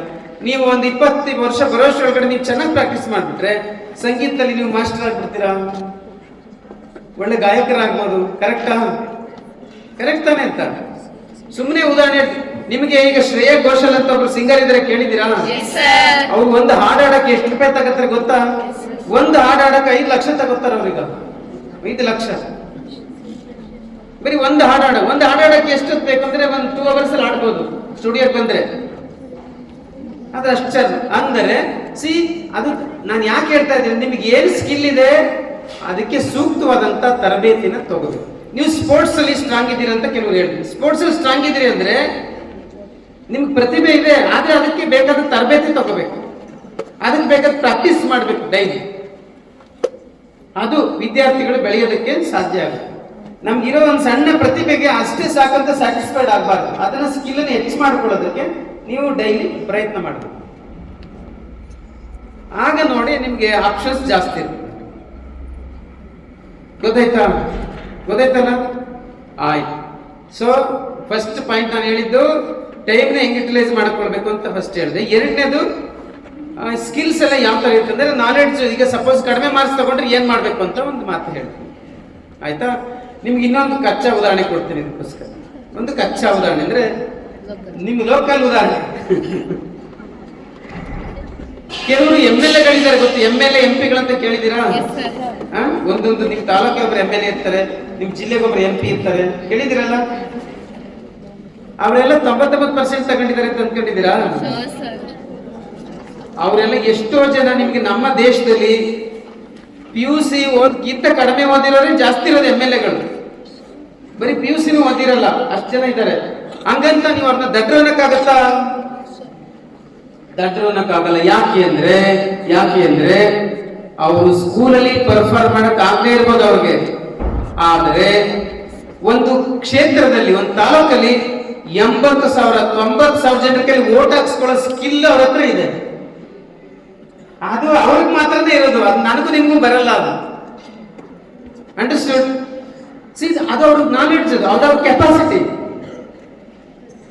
ಒಲಿಂಪಿಕ್ಸ್ ಅಲ್ಲಿ ಹೆಂಗ್ ಸ್ಪೋರ್ಟ್ಸ್ ಮನ್ ಗೆಲ್ತಾನೋ, ನೀವ್ ಹೆಂಗೆ ಎಕ್ಸಾಮ್ ಅಲ್ಲಿ 99% ಹಂಗೆ ಫೀಲ್ಡ್ ಅಲ್ಲೇ ಪರ್ಫಾರ್ಮ್ ಮಾಡ್ತಾರೆ ಅವ್ರು. ಅದು ಅವ್ರ ನಾಲೆಡ್ಜ್. ಸೊ ನಾವು ಸ್ಕೂಲ್ಗೆ ಹೋಗುವಾಗ, ನಾವೆಲ್ಲ ನಿಮ್ಮಂಗೆ ಹೋಗುವಾಗ ಮೇಷ್ಟ್ರು ಏನ್ ಹೇಳ್ತಿದ್ರು ಗೊತ್ತಾ? ಓದಕ್ ಬರಲ್ವಾ, ಕತ್ತೆ ಮೇಯಿಸೋನವ್ರು. ನಿಮ್ಗೂ ಹಂಗೆ ಅಂತಾರ? ನಿಮ್ಗೆ ಅನ್ನಕ್ಕಾಗಲ್ಲ. ಯಾಕೆ ಗೊತ್ತಾ? ನಾವು ಸ್ಕೂಲ್ಗೆ ಹೋಗುವಾಗ ಮೇಷ್ಟ್ರು ಓದಕ್ ಬರ್ಬೇಕು, ದನ ಮೇಯಿಸೋ, ಎಮ್ಮೆ ಕಾಯಿರೋ ಹೋಗಿ ಅಂತ ಬೈತಿದ್ರು. ಆದ್ರೆ ಈಗ ಅನ್ನಕ್ಕಾಗಲ್ಲ. ಯಾಕೆ ಅಂದ್ರೆ ನಮ್ಮ ಸ್ನೇಹಿತರು ಇವಾಗ 100 ಎಮ್ಮೆಗಳನ್ನ ಒಂದು ಫಾರಂ ತರ ಮಾಡಿ ಮೇಯಿಸಿ ಚೆನ್ನಾಗಿ ಅವಾಗ ಹಾಲು ಕರೆದು ಅದನ್ನ ಬೆಣ್ಣೆ ಮಾಡಿ ತುಪ್ಪ ಮಾಡಿ ಫಾರೆನ್ಗೆ ರಫ್ತು ಮಾಡ್ತಾ ಇದ್ರಿ. ಇವಾಗ ರಫ್ತು ಮಾಡ್ತಾ ಇದ್ರೆ ಕಣ್ರಿ. ಅಂದ್ರೆ ಎಮ್ಮೆ ಮೇಯಿಸೋದು ಒಂದ್ ಕಾಲದಲ್ಲಿ ದಡ್ಡತನದಾಗ, ಈಗ ಬಿಸ್ನೆಸ್, ಅದು ಬಿಸ್ನೆಸ್. ಗೊತ್ತಾಯ್ತಲ್ಲ? ಒಬ್ಬ ಇಂಜಿನಿಯರ್ ಕೇಳಿಸ್ಕೊಳ್ಳಿ, 100 ಕತ್ತೆಗಳದೊಂದು ಫಾರ್ಮ್ ಮಾಡಿ, ನಮ್ಗೆಲ್ಲ ಮೇಸ್ಟರ್ ಹೇಳ್ತಾರೆ ಹೋಗೋ ಕತ್ತೆ ಮೇಯಿಸರು ಅಂತ ಅಂತಾರೆ. ಆದ್ರೆ ಒಬ್ಬ ಇಂಜಿನಿಯರ್, ಸಾಫ್ಟ್ವೇರ್ ಇಂಜಿನಿಯರ್ ಕತ್ತೆಗಳದೊಂದು ಫಾರ್ಮ್ ಮಾಡಿ ಅದ್ರ ಹಾಲನ್ನ ಎಕ್ಸ್ಟ್ರಾ ತೆಗೆದು ಅದ್ರ ಮೆಡಿಸಿನ್ಗೆ ಬಳಸಿ ಅವನು ಕೋಟ್ಯಾಂತರ ರೂಪಾಯಿ ಸಂಪಾದನೆ ಮಾಡ್ತಾ ಇದ್ದಾನೆ.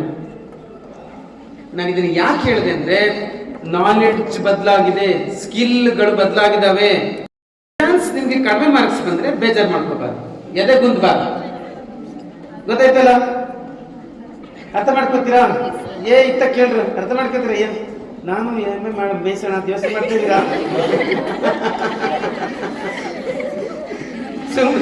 ಅದನ್ನ ಹೇಳಿದೆ, ಅದು ಆಪ್ಷನ್, ಅದು ಒಂದು ಇರ್ಲಿ ಅಂತ ಹೇಳಿದೆ ಅಷ್ಟೇ. ನನಗೆ ಗೊತ್ತಾಯ್ತಾರ?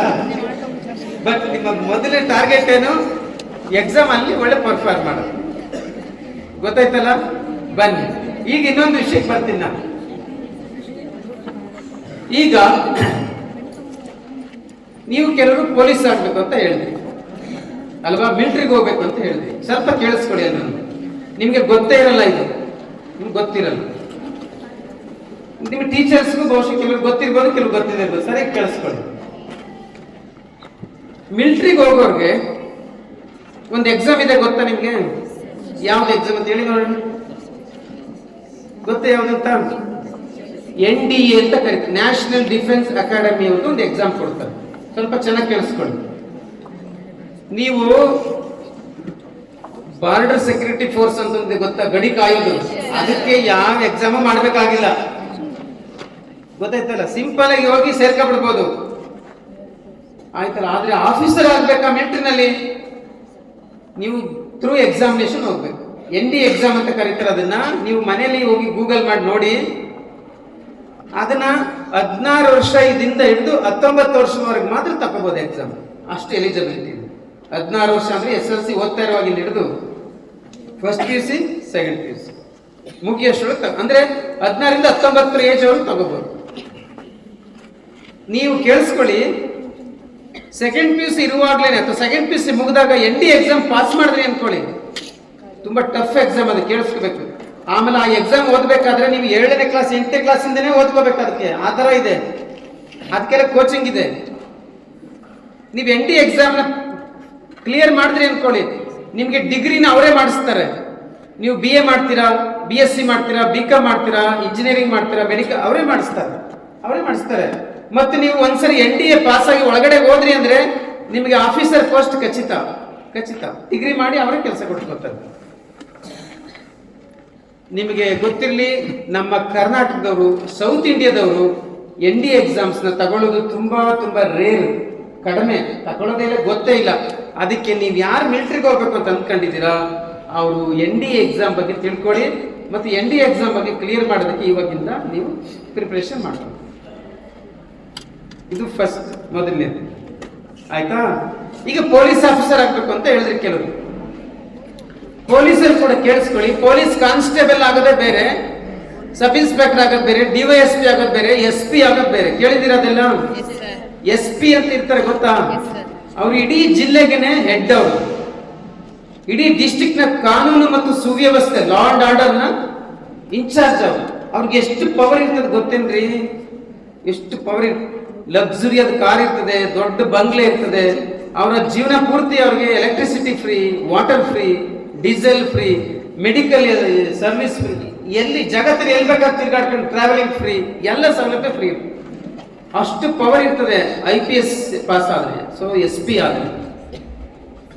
ಗೊತ್ತಾಯ್ತಲ್ಲ? ನೀವು ಮಾಡ್ತೀನಿ ಅಂದ್ರೆ ಅಲ್ಲಿಂದ ಅಲ್ಲಿಗೆ ಟಾರ್ಗೆಟ್ ಆಗ್ತದೆ, ಅದಕ್ಕೆ ಟಾರ್ಗೆಟ್ ಆಗ್ತದೆ. ಅದಾದ್ರೆ ಬಹಳ ಸಂತೋಷ. ಅದಾಗ್ಲಿಲ್ಲ DYSP ಆಗ್ತದೆ, ಅದಾಗ್ಲಿಲ್ಲ ಸಬ್ ಇನ್ಸ್ಪೆಕ್ಟರ್ ಆಗ್ತೀರಾ. ಗೊತ್ತಾಯ್ತಲ್ಲ? ಮೊದಲೇ ನಾನು ಪೊಲೀಸ್ ಆಗ್ಬೇಕಂತ ತಲೆಗೆ ಹಾಕಬೇಡಿ ಮೊದ್ಲೇನೆ. ಗೊತ್ತಾಯ್ತಲ್ಲ? ನೀವು ಯಾವಾಗ್ಲೂ ಅಷ್ಟು ಹಿಮಾಲಯ ಬೆಟ್ಟ ಟ್ರೈ ಮಾಡಿದ್ರೆ ಕುಂದೂರು ಬೆಟ್ಟ ಯಾವ ಮಹಾ ನಿಮ್ಗೆ ಅಲ್ವೇನ್ರು?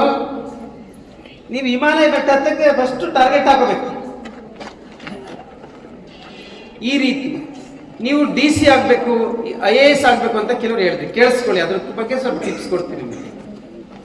ಈಗ IAS ಎಕ್ಸಾಮು, IPS ಎಕ್ಸಾಮ್ ಯಾರು ಮಾಡ್ತಾರೆ ಗೊತ್ತಾ?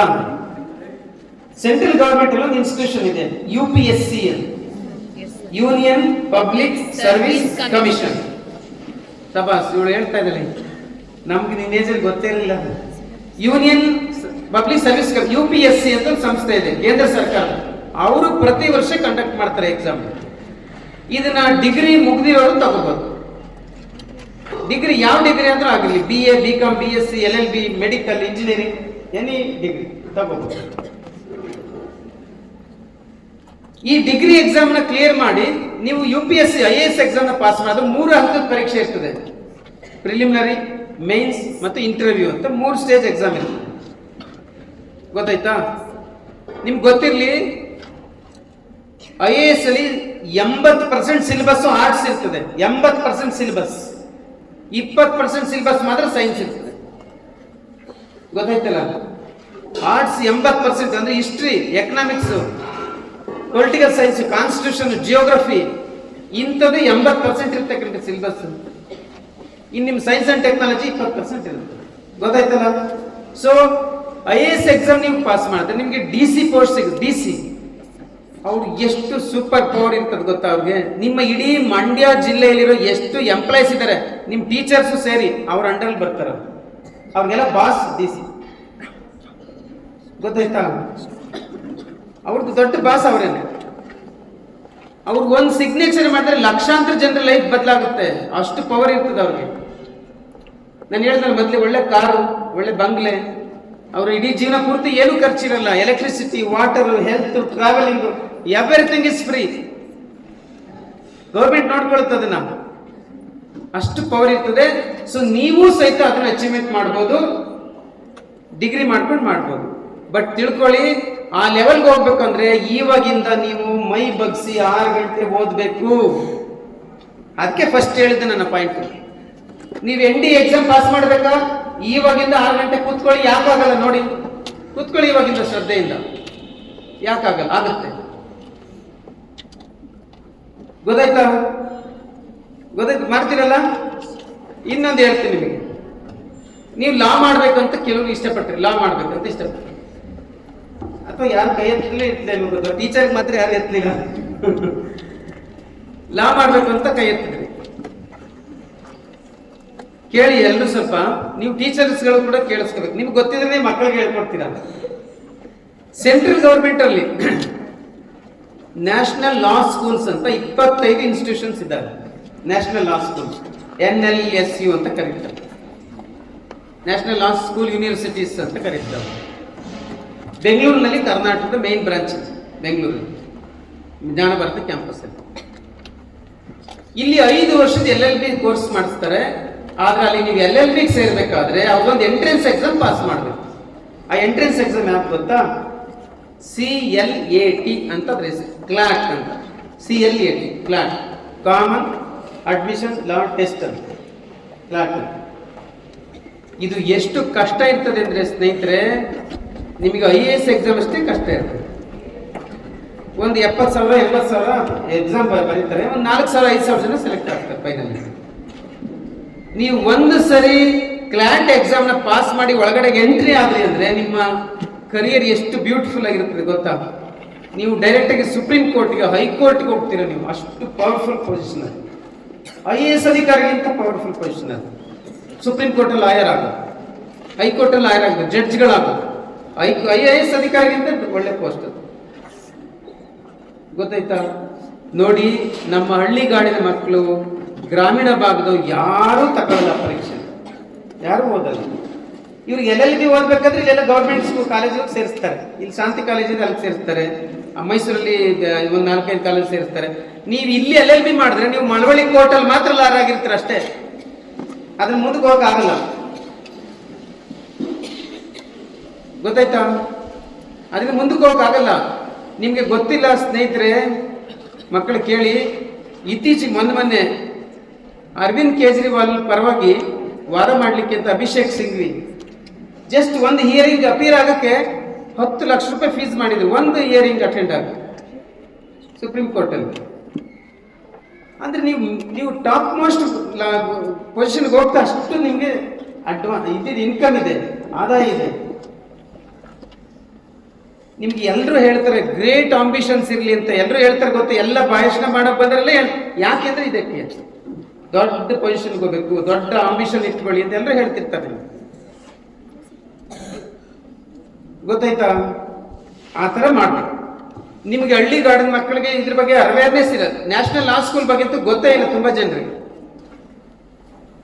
ನೀವು ಸೇರ್ಕೋಬೇಕು, ಮಾಡ್ತೀರಾ? ಇನ್ನು ನಿಮಗೆ ಮೆಡಿಕಲ್ ಹೋಗೋರಿಗೆ ನೀಟ್ ಎಕ್ಸಾಮ್ ಬರೀಬೇಕು ನಿಮ್ಗೆ ಗೊತ್ತಿದೆ, ಇಂಜಿನಿಯರಿಂಗ್ ಹೋಗೋರಿಗೆ KCET ಅಂತ ಎಕ್ಸಾಮ್ ಬರೀಬೇಕು ಗೊತ್ತಿದೆ, ಗೊತ್ತಲ್ಲ? JEE ಅಂತ ಎಕ್ಸಾಮ್ ಇದೆ, ಗೊತ್ತಾ? ಹೇಳ್ಕೊಟ್ಟಿರ್ತಾರ. ಆದ್ರೆ JEE ನೀವು ಫಸ್ಟ್ PUC ಇರುವಾಗಿಂದನೇ ಟ್ರೈನಿಂಗ್ ಆಗಬೇಕು. ನೀಟ್ಗೆ ಫಸ್ಟ್ PUC ಇರುವಾಗಿಂದ ಟ್ರೈನಿಂಗ್ ಆಗಬೇಕು. ಆ ಟ್ರೈನಿಂಗ್ ಎಲ್ಲಿ ತಗೋತೀರಾ? ಎಲ್ಲಿ? ಇಲ್ಲೇ ಕೊಡ್ತಾರ? ನಿಮ್ ಸ್ಕೂಲ್ ಕೊಡ್ತಾರಾ? ನಂಗೆ ಗೊತ್ತಿಲ್ಲ. ಕೊಡ್ತಾರ? ಇಲ್ಲೇ ಕೊಡ್ತಾರ ಮೇಡಮ್? ಇಲ್ಲ. ಕೇಳಿ, ನಾನು PUC ಮುಗಿದ್ಮೇಲೆ ನೀಟಿಗೆ ಸೇರ್ಕೋತೀನಿ, PUC ಮುಗಿದ್ಮೇಲೆ JEE ಸೇರ್ಕೋತೀನಿ ಅಂದ್ರೆ ಆಗ ಮತ್ತೆ 1 ವರ್ಷ 2 ವರ್ಷ ಹೋಗಲ್ವಾ? ವೇಸ್ಟ್ ಆಗಲ್ವಾ? ಅದಕ್ಕೆ ನೀವೇನಾದ್ರೂ ಆತರ ನಾನು JEE ಕ್ಲಿಯರ್ ಮಾಡ್ತೀನಿ, IITಗೆ ಹೋಗ್ತೀನಿ, ಅಲ್ಲಿ BTech ಮಾಡ್ತೀನಿ ಅನ್ನೋದಾದ್ರೆ ಫಸ್ಟ್ PUC ಇರುವಾಗಲೇ ಅದಕ್ಕೆ ಟ್ರೈನಿಂಗ್ ತಗೋಬೇಕು. ಆಫ್ಲೈನ್ ತಗೊಳ್ಳಿಲ್ಲ ಅಂದ್ರೆ ಅಟ್ಲೀಸ್ಟ್ ಆನ್ಲೈನ್ ತಗೊಳ್ಳಿ. ನಿಮ್ಮ ತಂದೆ ತಾಯಿಗಳಿಗೆ ಹೇಳ್ಕೊಂಡು ಒಳ್ಳೆ ಇನ್ಸ್ಟಿಟ್ಯೂಟ್ ಅಲ್ಲಿ ಬೆಂಗಳೂರು ಅಂತ ಕಡೆ ಆನ್ಲೈನ್ ತಗೊಳ್ಳಿ. ಹಂಗ್ ಮಾಡ್ಬೇಕು. ಆತರ ನಿಮ್ಮ ಅದಕ್ಕೆ ನಾನು ಹೇಳಿದ್ದು SSLC PUC ಅದು ಟರ್ನಿಂಗ್ ಪಾಯಿಂಟ್ ಅಂತ. ಆ 2 ಟೈಮಲ್ಲಿ ನೀವು ಸೂಕ್ತವಾದ ತೀರ್ಮಾನ ತಗೊಳ್ಳೋದೇನೆ ನೀವು ಮುಂದಕ್ಕೆ ಯಾವ ಪೋಸ್ಟ್ ಹೋಗ್ತೀರಾ ಅನ್ನೋದಕ್ಕೆ ಡಿಸೈಡ್ ಆಗುತ್ತೆ. ಗೊತ್ತಾಯ್ತಾ? ಆತರ ಮಾಡಿ. ನೀವು ಆಗ್ಲಿಲ್ಲ ನಾನು ಬರೀ BA ಮಾಡ್ತೀನಿ, ಬರೀ BSc ಮಾಡ್ತೀನಿ ಅನ್ನೋರ್ಗೂ ಕೂಡ ನಾರ್ಮಲ್ ಯೂನಿವರ್ಸಿಟಿಲಿ ಮಾಡಬೇಡಿ, ಸೆಂಟ್ರಲ್ ಯೂನಿವರ್ಸಿಟಿಲಿ ಮಾಡಿ. ಬೆಲೆ ಜಾಸ್ತಿ ಅದಕ್ಕೆ. ಸೆಂಟ್ರಲ್ ಯೂನಿವರ್ಸಿಟಿಗಳಂತ ಗೊತ್ತಾ? ಕೇಳಿದ್ದೀರಾ? ನಮ್ಮ ಮೈಸೂರು ಯೂನಿವರ್ಸಿಟಿ ಇದೆ, ಅದು ಸೆಂಟ್ರಲ್ ಯೂನಿವರ್ಸಿಟಿ ಅಲ್ಲ. ಮಂಡ್ಯ ಯೂನಿವರ್ಸಿಟಿ ಅದು ಸೆಂಟ್ರಲ್ ಯೂನಿವರ್ಸಿಟಿ ಅಲ್ಲ, ಸ್ಟೇಟ್ ಯೂನಿವರ್ಸಿಟಿ. ಸೆಂಟ್ರಲ್ ಯೂನಿವರ್ಸಿಟಿ ಅಂದ್ರೆ ನಿಮ್ಗೆ ರಾಜ್ಯದಲ್ಲಿ ಒಂದೇ ಕಡೆ ಇರೋದು, ಅದು ಗುಲ್ಬರ್ಗದಲ್ಲಿ ಇದೆ, ಕಡಗಂಚಿ. ಅಥವಾ ಡೆಲ್ಲಿನಲ್ಲಿ JNU ಹೋಗ್ಬೋದು, ಹೈದರಾಬಾದ್ಗೆ ಹೋಗ್ಬೋದು. ಅದಕ್ಕೆ ಎಂಟ್ರೆನ್ಸ್ ಎಕ್ಸಾಮ್ ಇರ್ತದೆ. ಡಿಗ್ರಿ ಮುಗಿತಾನೆ ಎಂಟ್ರೆನ್ಸ್ ಎಕ್ಸಾಮ್ ತಗೋಬೇಕು. CUET ಅಂತ ಕರೀತಾರೆ. ಅದು ಸೆಂಟ್ರಲ್ ಯೂನಿವರ್ಸಿಟಿ ಎಂಟ್ರೆನ್ಸ್ ಎಕ್ಸಾಮ್ಸ್, ಅದನ್ನ ತಗೋಬೇಕು. ಅದನ್ನ ಕ್ಲಿಯರ್ ಮಾಡಿದ್ರೆ ನಿಮ್ಗೆ ಸೆಂಟ್ರಲ್ ಯೂನಿವರ್ಸಿಟಿಲಿ ಓದ್ತೀರಾ. ಅಲ್ಲಿ ಓದಿದ್ರೆ ನಿಮ್ಗೆ ಬೆಲೆ ಜಾಸ್ತಿ, ಸಂಬಳ ಜಾಸ್ತಿ. ಗೊತ್ತಾಯ್ತಾ? ಆತರ ಮಾಡ್ಬೇಕು.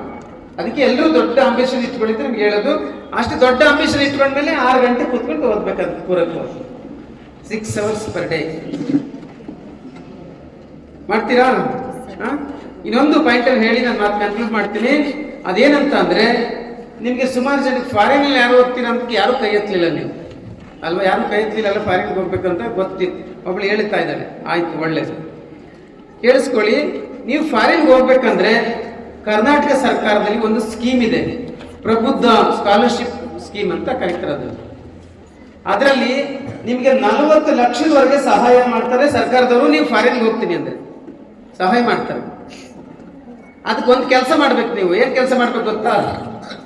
ನೀವು ಫಾರಿನಲ್ಲಿ ಡಿಗ್ರಿ ಮಾಡ್ತೀನಿ, ಫಾರಿನಲ್ಲಿ ಮಾಸ್ಟರ್ ಡಿಗ್ರಿ ಮಾಡ್ತೀನಿ, ಅಲ್ಲಿ PhD ಮಾಡ್ತೀನಿ ಅಂದ್ರೆ ನೀವು ಫಸ್ಟ್ ಫಾರಿನ್ ಯಾವ ಯೂನಿವರ್ಸಿಟಿ ಅಂತ ಸೆಲೆಕ್ಟ್ ಮಾಡ್ಕೋಬೇಕು. ಅವ್ರು ಕೊಡೋ ಎಂಟ್ರೆನ್ಸ್ ಎಕ್ಸಾಮ್ ಅಲ್ಲಿ ನೀವು ಪಾಸ್ ಆಗ್ಬೇಕು. ಅಲ್ಲಿ ಪಾಸ್ ಆದ್ರಿ ಅಂದ್ರೆ ನಿಮ್ಗೆ ಇವರು ಸ್ಕಾಲರ್ಶಿಪ್ ಮಾಡ್ತಾರೆ, ಕರ್ನಾಟಕ ಸರ್ಕಾರ ಸ್ಕಾಲರ್ಶಿಪ್ ಮಾಡ್ತಾರೆ. ನೀವು ಆರಾಮಾಗಿ ಓದ್ಕೊಬರೋದು. ನೀವು ಅಂಬೇಡ್ಕರ್ ಫಾರಿನ್ ಓದ್ಕೊ ಬರ್ಲಿಲ್ವಾ? ಅವ್ರು ಫಾರಿನ್ ಓದ್ಕೊ ಬಂದಿದ್ದು ತಾನೇ ಅವ್ರಿಗೆ ಅಷ್ಟೊಂದು ಬೆಲೆ ಬಂದಿದ್ದು ಅಲ್ವಾ? ಡ್ರಾಫ್ಟಿಂಗ್ ಕಮಿಟಿ ಚೇರ್ಮನ್ ಆಗಿದ್ದು ಕಾನ್ಸ್ಟಿಟ್ಯೂಂಟ್ ಅಸೆಂಬ್ಲಿನಲ್ಲಿ. ಈ ನಮ್ಮ ದೇಶದಲ್ಲಿ ಹಂಗೆ ಫಾರಿನ್ ಓದ್ಕೊ ಬಂದವ್ರೆ ಬೆಲೆ ಜಾಸ್ತಿ. ತೀರ್ಥ ಅಲ್ಲಿಂದ ಬಂದ್ರೆ ತೀರ್ಥ ಅದು, ಗೊತ್ತಾಯ್ತಾ? ಅದಕ್ಕೆ ನೀವು ಆ ಥರ ಡಿಸಿಷನ್ ತಗೊಂಡು ಕೆಲವ್ರು ಹಂಗೆ ಮಾಡಿ. ಎಲ್ಲರೂ ಒಂದೇ ಥರ ಇರಲ್ಲ. ಕೆಲವರು ಫಾರಿನ್ ಹೋಗ್ಬೇಕು ಅಂತ ಆಸೆ ಇರುತ್ತೆ, ಓದ್ಕೊ ಬನ್ನಿ. ಈ ಥರ ಮಾಡಿ ಅಂತ ನಿಮ್ಗೆ ಹೇಳ್ತಾ, ಇನ್ನು ಉಳಿದಂಥ ಸಣ್ಣ ಪುಟ್ಟ ಕೋರ್ಸ್ಗಳಿಗೆಲ್ಲ ನಾನು ಹೇಳಿಲ್ಲ, ನಿಮಗೆ ಗೊತ್ತಿರುತ್ತೆ ಅಂತ ಮೇಸ್ಟ್ರಿಗೆ ಹೇಳ್ತಾರೆ. ಅಥವಾ ನಾವು ಹೇಳಿದ್ರಲ್ಲಿ ಇಷ್ಟು ಯಾವುದು ಆಗಲಿಲ್ಲ ಅಂದ್ರೆ ನೀವು ಸಣ್ಣ ಪುಟ್ಟದಂತ ಇದ್ದೇ ಇರ್ತದೆ ನಿಮಗೆ. ಅದಕ್ಕೆ ನಾನು ಹೇಳಲಿಲ್ಲ. ಆಯ್ತಾ?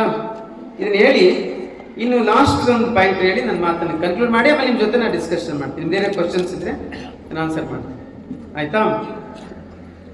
ಇಷ್ಟೆಲ್ಲವನ್ನ ಹೇಳದ್ನಲ್ಲ, ಅಚೀವ್ಮೆಂಟ್ ಮಾಡೋದಕ್ಕೆ ಅದು ಮಾಡಬೇಕು ಇದು ಮಾಡಬೇಕು ಅಂತ ಹೇಳದ್ನಲ್ಲ, ಇದೆಲ್ಲಕ್ಕೂ ಕೂಡ ಒಂದು ಕಳಶಪ್ರಾಯವಾಗಿ ಇನ್ನೊಂದು ಪಾಯಿಂಟ್.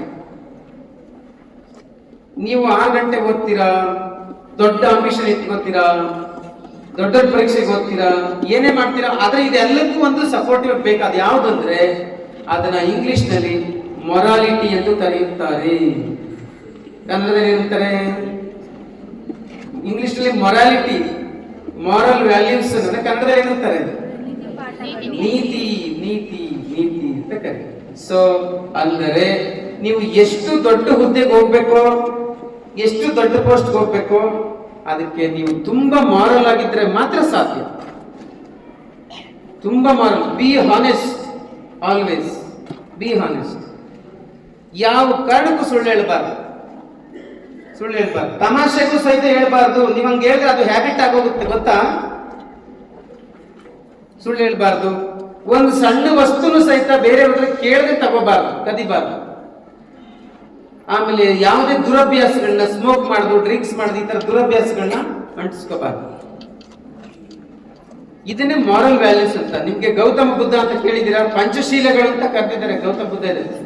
ಕಳ್ಳತನ ಮಾಡದಿರುವುದು, ಸುಳ್ಳು ಹೇಳದಿರುವುದು, ಮದ್ಯ ಮಾರ್ಗಗಳನ್ನ ಸೇವಿಸದಿರುವುದು, ಯಾರನ್ನ ಹಿಂಸಿಸದಿರುವುದು, ಅನೈತಿಕ ಚಟುವಟಿಕೆಗಳಲ್ಲಿ ತೊಡಗದಿರುವುದು ಅಂತ ಕೇಳಿದಿರಾ? ಇದನ್ನೆಲ್ಲ ಬಸವಣ್ಣವ್ರ ಮಾತು ಕೇಳಿದಿರಾ?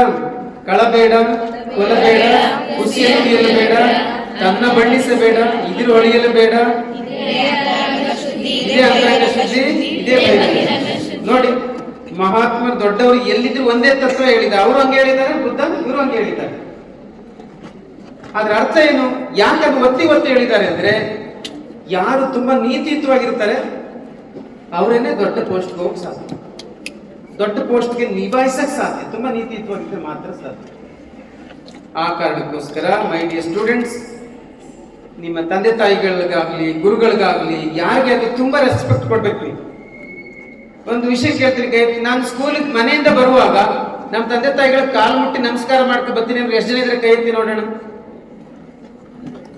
ಒಬ್ಬಳೇ ಒಬ್ಬಳು ಕೈ ಎತ್ತಾ ಇದ್ದಾನೆ. ಅಪ್ಪ, ಈಗ ಅವಳ ಕಾಲ ನಮಸ್ಕಾರ ಮಾಡ್ಬೇಕು ನಾವೆಲ್ಲ. ತಿಳಿಸಿ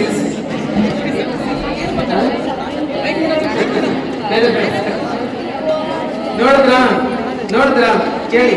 ಯಾಕೆ ನಿಮ್ಗೆ ಅದನ್ನ ಯಾರು ಹೇಳಿಲ್ವ ಮಾಡ್ಬೇಕು? ನಮ್ಮ ತಂದೆ ತಾಯಿ ನಮಸ್ಕಾರ ಮಾಡ್ಬೇಕು ಅಂತ ಯಾರು ಹೇಳಿಲ್ವ? ಅಥವಾ ನೀವು ಇವ್ರಿಗೆ ನಮಸ್ಕಾರ ಮಾಡ್ಬೇಕು ಅಂತ ದಿಮಾಕು?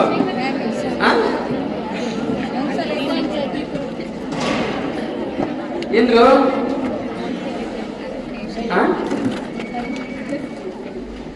ಏನ್ ಹೇಳ್ತೀನಿ? ಓ, ಮನಸ್ಸಲ್ಲಿ ಇದ್ರೆ ಅವ್ರಿಗೆ ಗೊತ್ತಾಗ್ತದೆ. ಗೌರವ ಮನಸ್ಸಲ್ಲಿ ಕೇಳಿ, ಸುಮ್ಮನೆ ಹೇಳಿದೆ. ಅವೆಲ್ಲ ಒಳ್ಳೆ ಹ್ಯಾಬಿಟ್ಸ್.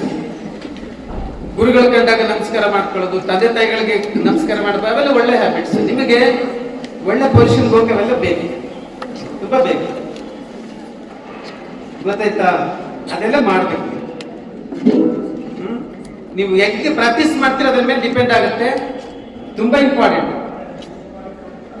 ನಿಮ್ಗೆ ನಾಲೆಡ್ಜ್ ಕಮ್ಮಿ ಇರ್ಲಿ ನಡೆಯುತ್ತೆ, ಆದ್ರೆ ನೀತಿ ಏನಾದ್ರೂ ಕಡಿಮೆ ಇದ್ರೆ ನಿಮ್ ಕತೆ ಮುಗಿತಂತೆ. ಮಾರಲ್ ವ್ಯಾಲ್ಯೂಸ್ ಅಲ್ಲಿ ಮಾತ್ರ ಫುಲ್ 100% ಇರ್ಬೇಕು. ನಾಲೆಡ್ಜ್ ಕಡಿಮೆ ಇದ್ರೆ ಸರ್ವೈವ್ ಆಗ್ಬೋದು, ಖಂಡಿತ ಸರ್ವೈವ್ ಆಗ್ಬೋದು. ಆದ್ರೆ ಮಾರಲ್ ವ್ಯಾಲ್ಯೂಸ್ ಕಮ್ಮಿ ಇದ್ದು ನೀವು ತುಂಬಾ ಚತುರರಿದ್ದೀರಾ, ಬುದ್ಧಿವಂತರಿದ್ದೀರಾ ಅಂದ್ರೆ ನಿಮ್ಗೆ ಯಾರು ಎಲ್ಲೂ ಸೇರಿಸಲ್ಲ ಕಣ್ರಿ, ಎಲ್ಲೂ ಸೇರಿಸಲ್ಲ. ಗೊತ್ತಾಯ್ತಾ?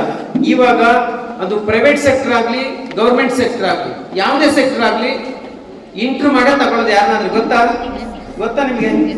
ಇಂಟ್ರ್ಯೂ ಇಲ್ಲ ಅಂದ್ರೆ ತಗೊಳ್ಳೋದೇ ಇಲ್ಲ. ಇಂಟ್ರ್ಯೂ ನಲ್ಲಿ ಏನ್ ಚೆಕ್ ಮಾಡ್ತಾರೆ ಅನ್ಕೊಂಡಿದ್ದೀರಾ? ಅವರು ನಿಮ್ಮ ಮಾರಲ್ ವ್ಯಾಲ್ಯೂಸ್, ನಿಮ್ಮ ಹಾನೆಸ್ಟಿ, ನಿಮ್ಮ ಕಮ್ಯುನಿಕೇಶನ್ ಸ್ಕಿಲ್ ಚೆಕ್ ಮಾಡ್ತಾರೆ. ಇವ್ನು ಹೇಳಿದ್ನಲ್ಲ ನಮ್ಮ ಮನ್ಸಲ್ಲದೆ ಅಂತ, ನಿನ್ ಮನ್ಸಲ್ಲಿ ಇರೋದು ಇಂಟರ್ನಲ್ ಹೆಂಗೆ ಗೊತ್ತಾಗುತ್ತೆ ಅವ್ರಿಗೆ?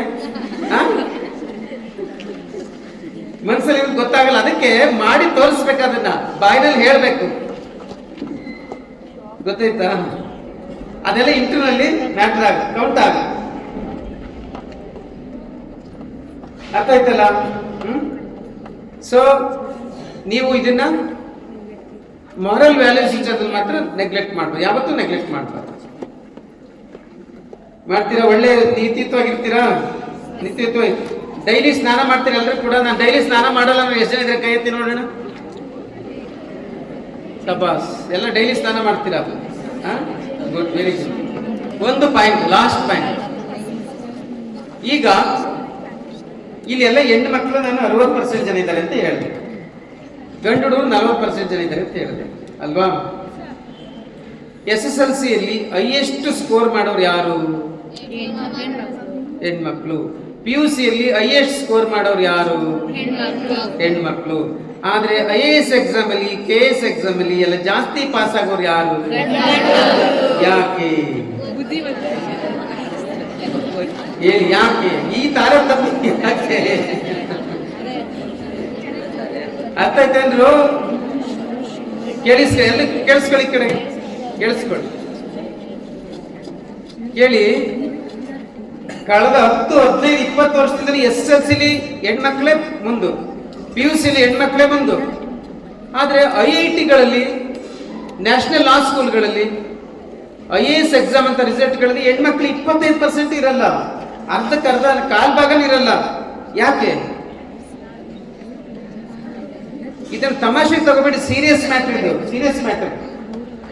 ಮಹಿಳೆಯರಿಗೆ ಯಾವಾಗ ನ್ಯಾಯ ಸಿಗುತ್ತೆ ಅಂದ್ರೆ ಮಹಿಳೆಯರು ಕಾನೂನು ಮಾಡೋ ಜಾಗದಲ್ಲಿ ಹೋಗಿ ಕೂತಾಗ. ಪಾಲಿಸಿ ಮೇಕಿಂಗ್ ಬಾಡಿ, ಕಾನೂನು ಮಾಡೋ ಜಾಗ. ಸುಪ್ರೀಂ ಕೋರ್ಟ್ ಅಲ್ಲಿ ಮಹಿಳೆಯರು ಜಾಸ್ತಿ ಇರಬೇಕು, ಹೈಕೋರ್ಟ್ ಅಲ್ಲಿ ಜಾಸ್ತಿ ಇರಬೇಕು, ನೀತಿ ಆಯೋಗದಲ್ಲಿ ಜಾಸ್ತಿ ಇರಬೇಕು, IAS ಅಧಿಕಾರಿಗಳು ಜಾಸ್ತಿ ಇರಬೇಕು, IPS ಅಧಿಕಾರಿಗಳು ಜಾಸ್ತಿ, ಲಾಯರ್ಸ್ ಜಾಸ್ತಿ ಇರಬೇಕು. ಆವಾಗ ಏನಾಗುತ್ತೆ? ಮಹಿಳೆಯರಿಗೆ ನ್ಯಾಯ ಸಿಗುತ್ತೆ. ಮಹಿಳೆಯರು ಅದನ್ನೇನು ಮಾಡ್ಲಿಲ್ಲ ಅಂದ್ರೆ ಗಂಡಸರು ಮಹಿಳೆಯರಿಗೆ ಹೆಂಗ್ ನ್ಯಾಯ ಕೊಡ್ತಾರೆ? ಹೇಗೆ ಕೊಡ್ತಾರೆ? ಅಂಡರ್ಸ್ಟುಡ್? ಸೊ ನಾನು ಅದನ್ನ ಯಾಕೆ ಹೇಳ್ತಾ ಇದ್ದೀನಿ ಅಂತ ಅಂದ್ರೆ, ಹೈಯರ್ ಸ್ಟಡೀಸ್ ಅಲ್ಲಿ ಮಹಿಳೆಯರ ಸಂಖ್ಯೆ ಈಗಲೂ ಸ್ಟಿಲ್ ಕಡಿಮೆ ಇದೆ, ಇನ್ನೂ ಕಡಿಮೆ ಇದೆ. ಗೊತ್ತಾಯ್ತಲ್ಲ? ಇದಕ್ಕೆ ಕಾರಣ ಏನು ಗೊತ್ತಾ? ಕಾರಣ ಏನಂತ ಅಂದ್ರೆ, ತುಂಬಾ ಜನ ಮಕ್ಕಳು SSLC ಮತ್ತು PUC ಇರುವಾಗ ಅಥವಾ SSLC PUC ಮುಗಿದಾಗ ಕೆಲವು ಬದಲಾದಂತಹ ಸಾಮಾಜಿಕ ಪರಿಸ್ಥಿತಿಗಳಿಂದ, ಒತ್ತಡದಿಂದ ಚೇಂಜ್ ಆಗ್ಬಿಡ್ತಾರೆ. ಒಂದು ನಿಮ್ ತಂದೆ ತಾಯಿಗಳದ್ದು ಒಂದು ಕಾರಣ ಇದೆ. ನಿಮ್ ತಂದೆ ತಾಯಿಗಳು ಏನ್ ಮಾಡ್ತಾರೆ? ಗಂಡು ಮಕ್ಕಳನ್ನ ಮಾಡಿದ್ರೆ ಎಷ್ಟು ವರ್ಷ ಆದ್ರೂ ಓದಪ್ಪ ನೀನು ಅಂತ ಓದಿಸ್ತಾರೆ. ಹೆಣ್ಮಕ್ಳನ್ನಾದ್ರೆ ಮದುವೆ ಮಾಡ್ಬಿಡೋಣ ಅನ್ನೋದು ಫಸ್ಟ್ ಅವ್ರ ತಲೆಯಲ್ಲಿ ಇರುತ್ತೆ. ಅವ್ರ ತಲೆಯಲ್ಲಿ ನನ್ನ ಮಗಳು ಒಳ್ಳೆ ಮನೆಗೆ ಸೇರಿಸ್ಬಿಟ್ರೆ ಸಾಕು, ಆಮೇಲೆ ನಾನು ಏನಾದ್ರು ಮಾಡ್ಕೋಬಹುದು, ಅವಳು ಹೆಂಗಾದ್ರೂ ಆಗ್ಲಿ. ಇದು ಒಂದು ಕಾರಣ. ಎರಡನೇ ಕಾರಣ ಏನಂದ್ರೆ, ಈ ಏಜ್ ಅಲ್ಲಿ, ಈ ಚಿಕ್ಕ ವಯಸ್ಸಲ್ಲಿ ನಿಮ್ಗೆ ಬುದ್ಧಿ ಇರಲ್ಲ. ನೀವು ಪ್ರೀತಿ, ಪ್ರೇಮ, ಇಂಥ ಸಣ್ಣ ಪುಟ್ಟ ಬೇರೆ ಬೇರೆ ಹರ್ಡಲ್ಸ್ ಅಲ್ಲಿ ಸಿಗಾಕೊಂಡ್ಬಿಡ್ತೀರಾ. ಅದು ಬಹಳ ಇಂಪಾರ್ಟೆಂಟ್. ನಿಮ್ಗೆ ಬುದ್ಧಿ ಇರಲ್ವಲ್ಲ ಈ ಟೈಮಲ್ಲಿ, ನಿಜ ಅಲ್ವಾ? ಅದಕ್ಕೆ ನಾನು ಮತ್ತೆ ಹೇಳ್ತೀನಿ ಕೇಳಿ. ಈ ಪ್ರೀತಿ, ಪ್ರೇಮ ಇಂಥದ್ದೆಲ್ಲ ದಡ್ಡ ಶಿಖಾಮಣಿಗಳು ಮಾತ್ರ ಮಾಡೋದು, ತಿಳ್ಕೊಳ್ಳಿ. ಬುದ್ಧಿವಂತರು ಯಾರು ಮಾಡಲ್ಲ. ದಡ್ಡ ಶಿಖಾಮಣಿಗಳು ಜೀವನದಲ್ಲಿ ಏನೂ ಸಾಧಿಸಕ್ಕಾಗದೇ ಇರೋರು ಮಾಡೋ ಕೆಲಸವೆಲ್ಲ. ನೀವು ಹಂಗ್ ಮಾಡಬಾರ್ದು. ನೀವೆಲ್ಲ ಮಾತು ಕೊಟ್ಟಿದ್ದೀರಾ, ನಾನು ಒಳ್ಳೆ ಜಾಬ್ ತಗೊಳಕ್ ಓದ್ತಾ ಇದ್ದೀನಿ ಅಂತ. ನಿಜವಾ? ಒಳ್ಳೆ ಜಾಬ್ ತಗೊಳಕ್ ಓದ್ತಾ ಇದ್ದೀನಿ ಅಂತ ಹೇಳಿದ್ರಿ ಅಂದ್ಮೇಲೆ ನೀವು ಅದೆಲ್ಲ ಸಿಕ್ಕಾಕೋಬಾರ್ದು. ಅವೆಲ್ಲ ಸಣ್ಣ ದಡ್ಡ ಶಿಖಾಮಣಿಗಳಿಗೆ ಅವೆಲ್ಲ ಅವ್ರು ಮಾಡುವಂತ ಕೆಲಸ. ಅದೆಲ್ಲ ಬುದ್ಧಿವಂತರಾದವರು ಅಂತ ಒಂದು ಟ್ರ್ಯಾಪ್ ಅಲ್ಲಿ ಸಿಕ್ಕಾಕೋಬಾರ್ದು. ಗೊತ್ತಾಯ್ತಾ? ಇದ್ರ ಬಗ್ಗೆ ಎಷ್ಟು ಹೇಳಿದ್ರು ಕಡಿಮೆನೆ. ಇದಕ್ಕೆ ನಿಮ್ಗೆ ದೊಡ್ಡ ಸೈಕಾಲಜಿಸ್ಟ್ನೇ ಕರೆಸಿ ಪಾಠ ಮಾಡಿಸ್ಬೇಕು ವಾಸ್ತವವಾಗಿ, ಗೊತ್ತಾ? ದೊಡ್ಡ ಸೈಕಾಲಜಿಸ್ಟೇ ಕರೆಸಿ ಪಾಠ ಮಾಡಿಸ್ಬೇಕು. ನೀವು ತಿಂಗಳಿಗೊಂದು ವರ್ಕ್ಶಾಪ್ ಮಾಡಿಸ್ಬೇಕು, ನ್ಯಾಯವಾಗಿ ಹೇಳ್ಬೇಕಾದ್ರೆ ಪ್ರಕಾಶ್ ಅವ್ರು ಇದ್ರ ಮೇಲೆ. ಯಾಕಂದ್ರೆ ಮಕ್ಕಳಿಗೆ ಆ ಏಜಲ್ಲಿ ಬುದ್ಧಿ ಇರಲ್ವಲ್ಲ. ಆಮೇಲೆ ಈಗ ಸೋಷಿಯಲ್ ಮೀಡಿಯಾ ಬಂದು ಅಪ್ಪ ಅಮ್ಮಂದಿರಿಗೆ ಮಕ್ಕಳು ನೋಡ್ಕೊಳ್ಳೋದು ಎಷ್ಟು ಕಷ್ಟ ಗೊತ್ತಾ? ಎಷ್ಟು ಕಷ್ಟ ಮಕ್ಕಳು ನೋಡ್ಕೊಳ್ಳೋದು ಇವತ್ತಿನ ಕಾಲದಲ್ಲಿ. ನಾನು ನೋಡ್ತಾ ಇದ್ದೀನಿ, ನಮ್ಮ ಮನೇಲಿ ಅನುಭವಿಸ್ತಾ, ಅದರಿಂದ ಹೇಳ್ತಾ ಇದ್ದೀನಿ. ತುಂಬಾ ಕಷ್ಟ ಮಕ್ಕಳಿಗೆ, ಸಾಕದೇ ಕಷ್ಟ ಇವತ್ತು. ಯಾಕೆಂದ್ರೆ ಯಾವಾಗ ಬೇಕಾದ್ರೂ ಮಕ್ಕಳು ಏನಾದ್ರೂ ಆಗ್ಬಿಡ್ಬೋದು ಅಂತ ಕಾಲ ಇದೆ. ಅದಕ್ಕೋಸ್ಕರ ಮೈ ಡಿಯರ್ ಸ್ಟೂಡೆಂಟ್ಸ್, ನೀವು ಗ್ರೇಟ್ ಅಚೀವ್ಮೆಂಟ್ ಮಾಡ್ಬೇಕಾ, ಉನ್ನತವಾದ ಸಾಧನೆ ಮಾಡ್ಬೇಕಾ, ಹಾಗಿದ್ರೆ ಇಂಥ ಸಣ್ಣ ಪುಟ್ಟ ಟ್ರ್ಯಾಪ್ ಅಲ್ಲಿ ಸಿಕ್ಕಾಕೋಬೇಡಿ. ಆಮೇಲೆ ದಡ್ಡ ಶಿಖಾಮಣಿಗಳಿಗೆ ನಾನು ದಡ್ಡ ಅಲ್ಲ, ನಾನು ವೆರಿ ಬ್ರಿಲಿಯಂಟ್ ಅಂತ ನೀವು ತೀರ್ಮಾನ ಮಾಡ್ಕೊಳ್ಳಿ. ನಮ್ಮಂತರ್ಗ ಅಲ್ಲ ಅದು. ನಾನೇನೋ ಅಚೀವ್ಮೆಂಟ್ ಮಾಡಕ್ ಬಂದಿದ್ದೀನಿ, ಅಚೀವ್ಮೆಂಟ್ ಮಾಡೋರ್ಗು ನಾನು ಅದು ಯಾವುದಕ್ಕೂ ನಾನು ಫೋಕಸ್ ಮಾಡಲ್ಲ, ಗಮನ ಕೊಡಲ್ಲ ಅಂತ ನೀವು ಡಿಸೈಡ್ ಮಾಡ್ಕೊಳ್ಳಿ. ಗೊತ್ತೈತೆ? ಇಷ್ಟು ಮಾಡಿ ಅಂತ ನಾನು ನಿಮಗೆ ಹೇಳ್ತಾ ಸುಮಾರು ಹೆಚ್ಚು ಕಡಿಮೆ 1.5 ಗಂಟೆ 1 ಕಾಲು ಗಂಟೆ ಮಾತಾಡಿದ್ದೀನಿ ಅಲ್ವಾ? ಹಂಗಾಗಿ ಸಾಕಂತ ಅನ್ಕೋತೀನಿ. ನೀವು ಏನಾದರೂ ಕ್ವಶನ್ಸ್ ಇದ್ರೆ ಬೇಕಾದ್ರೆ ಕೇಳ್ಬೋದು, ಪ್ರಶ್ನೋತ್ತರಕ್ಕೆ ಅವಕಾಶ ಇರಲಿ. ನನ್ನ ಮಾತು ಕನ್ಕ್ಲೂಡ್ ಮಾಡಕ್ ಮೊದಲೇ ಪ್ರತಿದಿನ ಎಷ್ಟು ಗಂಟೆ ಓದಬೇಕು? 6 hours. 6 ಗಂಟೆ ಎಲ್ಲಿದೆ ಗೊತ್ತೇನು? ಸಂಜೆ 5ರಿಂದ 6, 7, 8, 9, 10 ಅಲ್ಲಿ ಟೈಮ್ ಇದೆ. ಮನೆಗೆ ಹೋಗ್ತಿರಲ್ಲ. ಮತ್ತೆ ಬೆಳಗ್ಗೆಗೆ 6 ಗಂಟೆಗೆ ಎದ್ರೆ 6ರಿಂದ 7, 7ರಿಂದ 8, 8ರಿಂದ 9 ಆಗೊಂದು 3 hours ಟೈಮ್ ಇದೆ. ಸೊ ಸಂಜೆ ಒಂದು 4 ಗಂಟೆ ಇದೆ, ಬೆಳಗ್ಗೆ ಒಂದು 3, ಹಿಂಗೆ ಅಲ್ಲೇ ಟೈಮ್ ಇರೋದು. ಆ ಟೈಮಲ್ಲಿ ನೀವು ಓದ್ತಾ ಇಲ್ಲ ಮನೇಲಿ ಅಂದ್ರೆ ಇನ್ನು ಯಾವಾಗ್ಲೂ ಓದಲ್ಲ ಅಂತ. ಆಗ್ಲೇ ಓದ್ಬೇಕಾಗಿದೆ. ಆ ಟೈಮಲ್ಲಿ ನಮ್ಮ ಅಪ್ಪ ಮೊಬೈಲ್ ನೋಡ್ತಾನೆ, ನಾನು ಮೊಬೈಲ್ ನೋಡ್ತೀನಿ, ನಮ್ಮಮ್ಮ ಟಿವಿ ನೋಡ್ತಾಳೆ, ನಾನು ಟಿವಿ ನೋಡ್ತೀನಿ ಅಂದ್ರೆ ನಿಮ್ ಕತೆ ಮುಗೀತು. ಹಂಗೆ ಮಾಡಬಾರ್ದು. ಸೊ 6 hours ಪರ್ ಡೇ ಓದ್ಬೇಕು. ಮಾಡ್ತೀರಾ? ಓಕೆ.